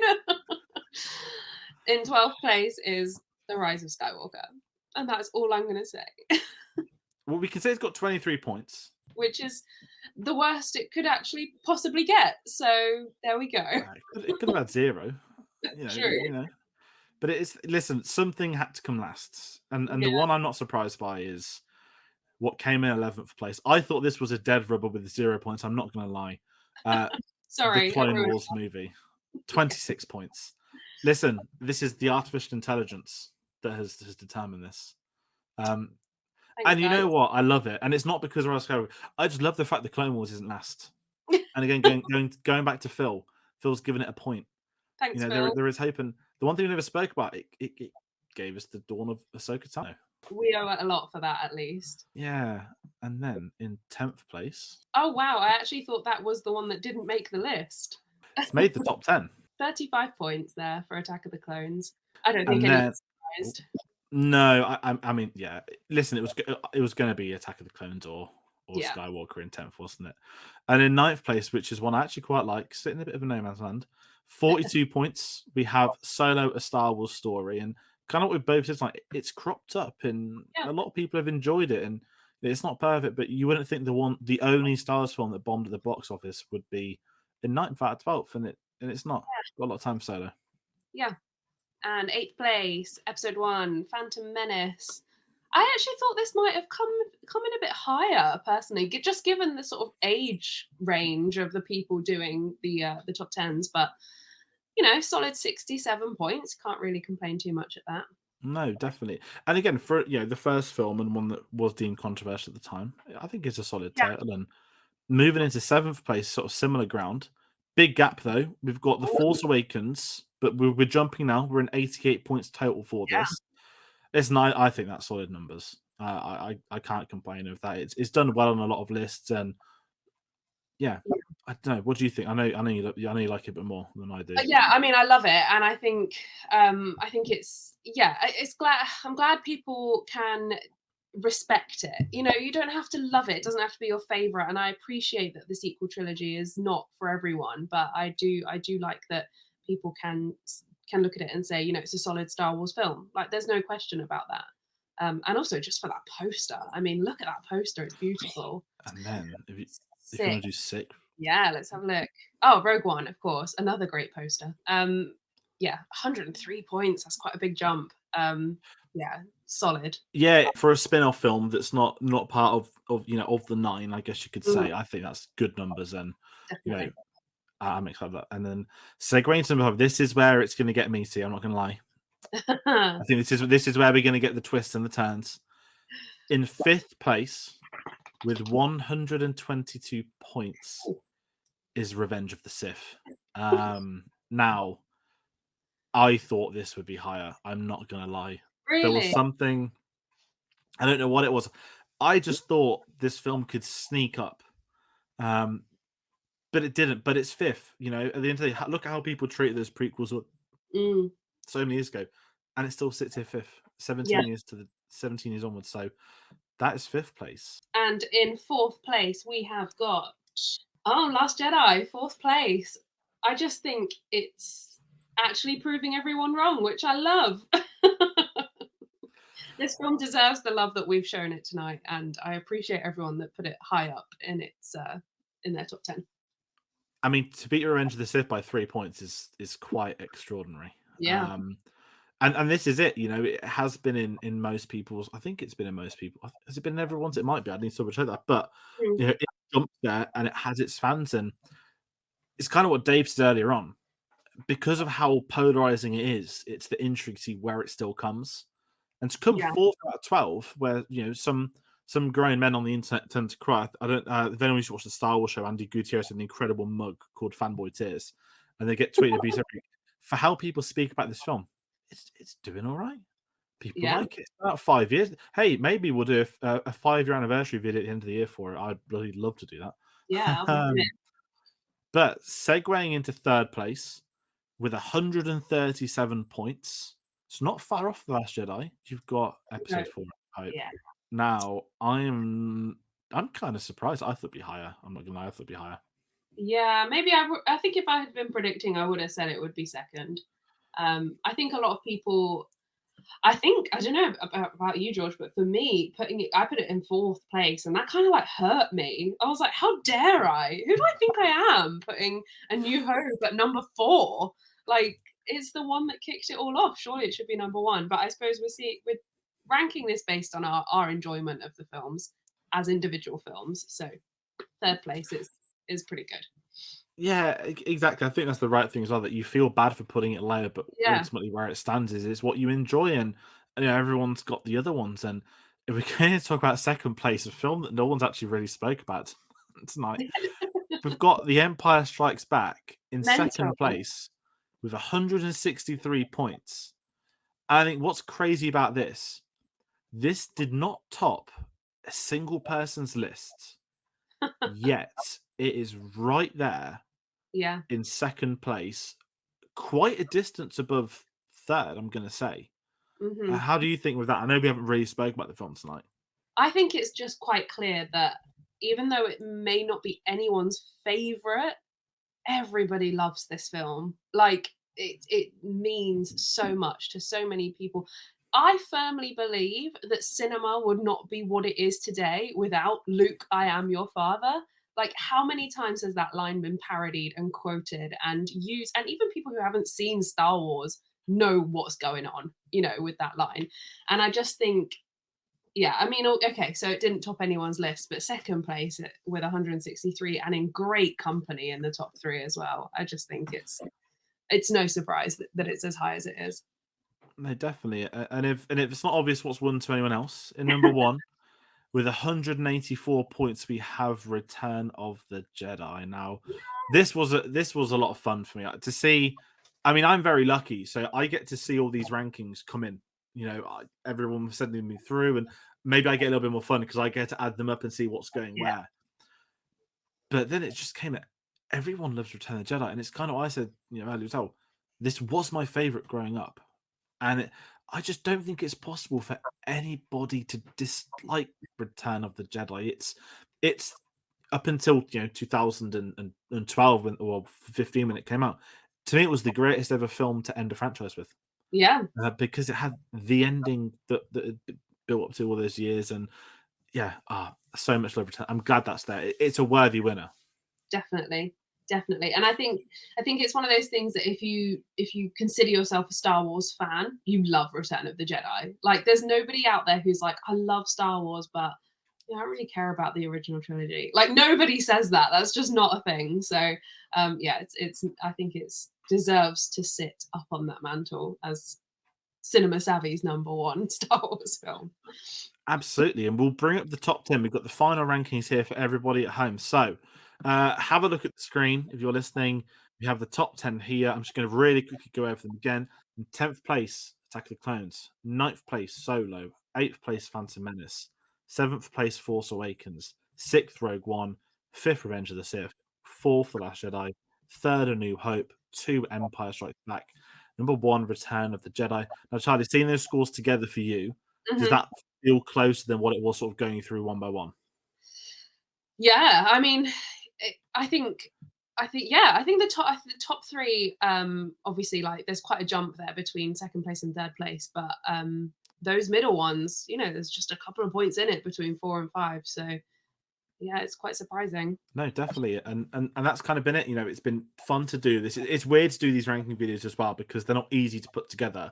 Yeah, but it's fun. It's May the 4th. Everyone's having a Star Wars day. They're chilling out. We hope there's been a Kenobi trailer today. We'll know if there has by the time this video's come out, maybe. But it's a celebration of these films, and that's what we're doing.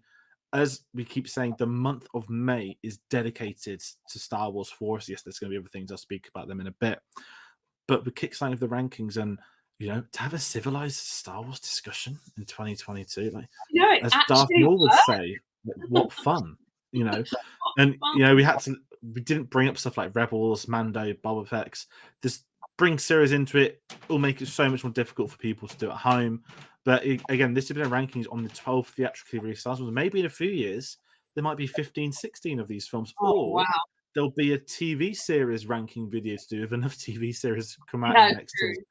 Probably. But yeah, so we're gonna sort of slowly segue out. We want to hear from you. Comment below with your favorite Star Wars film. As I said, if you send in the top 10, now you can drop us them on Twitter on a DM, follow us, DM us, or comment them on the video. Obviously, I need somebody to get the photo over to you. Can't reply with a comment on these. Please do so. I'm happy to get one made for you. Again, it's Star Wars Day. It's time to chill out and have fun. And obviously, hit the like button, subscribe. If you're a fan of Star Wars, do subscribe to this because there's a lot more stuff coming Star Wars related. And if you enjoy these ranking videos, let me know what other franchises you'd love to see us ranking. We've done the MCU, we've done James Bond, we've now done Star Wars. There are many other franchises out there, maybe not as many with 10 plus films, But, we can take a look and certain retrospectives take place. Maybe we're ranking genres. There's a lot of things I can say. Please do comment them. We appreciate all the support with these. And crazy segue into everything else. There's a lot of Star Wars stuff happening on the channel. I feel like a side then. It's not a bad thing. It's just it's like it's you go from like not talking about it to like going like full throttle. Like you've literally gone into hyperspace. Reboots from Hell comes back on Monday, the 9th of May. Starting with episode 1, The Phantom Menace, me, Tate, and Dave will be basically recasting that film with a whole new cast, with a new director, with a composer, and that's if the film happened today, not in 99. And it's just a bit of fun. It's a bit of fun, and that's what we want to have fun with these films. So do join us for that. We'll have episode 2 on the 16th of May for its 20th anniversary to the day, and we'll have Revenge of the Sith on the 23rd of May. We'll be explaining in those videos because you can't, 2 and 3 of the same cast. So me and Tate will have different roles each week. But that being said, there's a lot of Star Wars stuff happening there. We also have plans for a Kenobi prediction video, which will go up in the latter part of the month. Have a tier list video on the best lightsaber duel. There's a lot more Star Wars things happening, so do join us for those.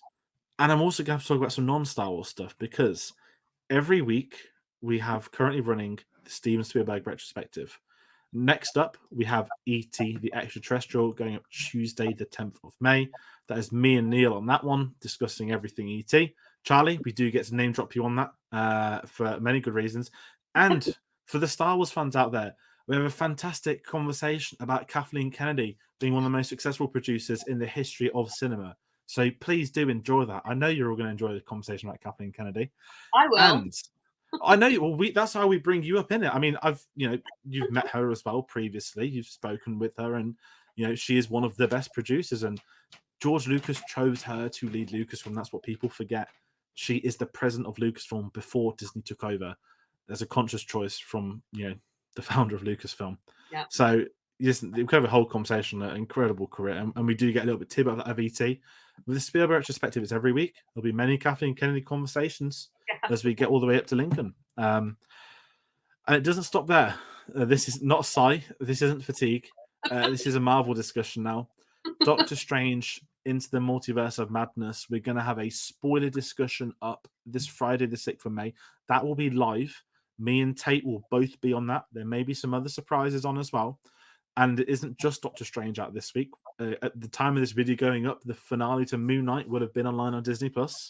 We will have another spoiler discussion for that show this Sunday, the 8th of May, because we need to have a break and do some other things in between. There's a lot of Marvel stuff happening this week. There's a lot of Star Wars stuff happening this week. So if you're a big fan of Moon Knight, I hope the finale has been as incredible as the first 5 episodes. Do join us on the Sunday for that one. I feel like I missed something out. I haven't, but Charlie, I'm going to hand over to you.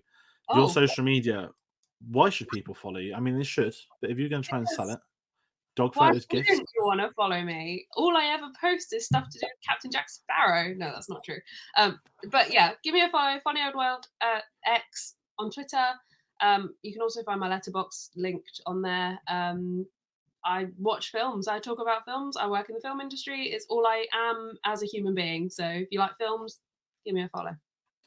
Yes, everyone, please do. Link in the description. Follow Charlie. It's been lovely to get you back on again.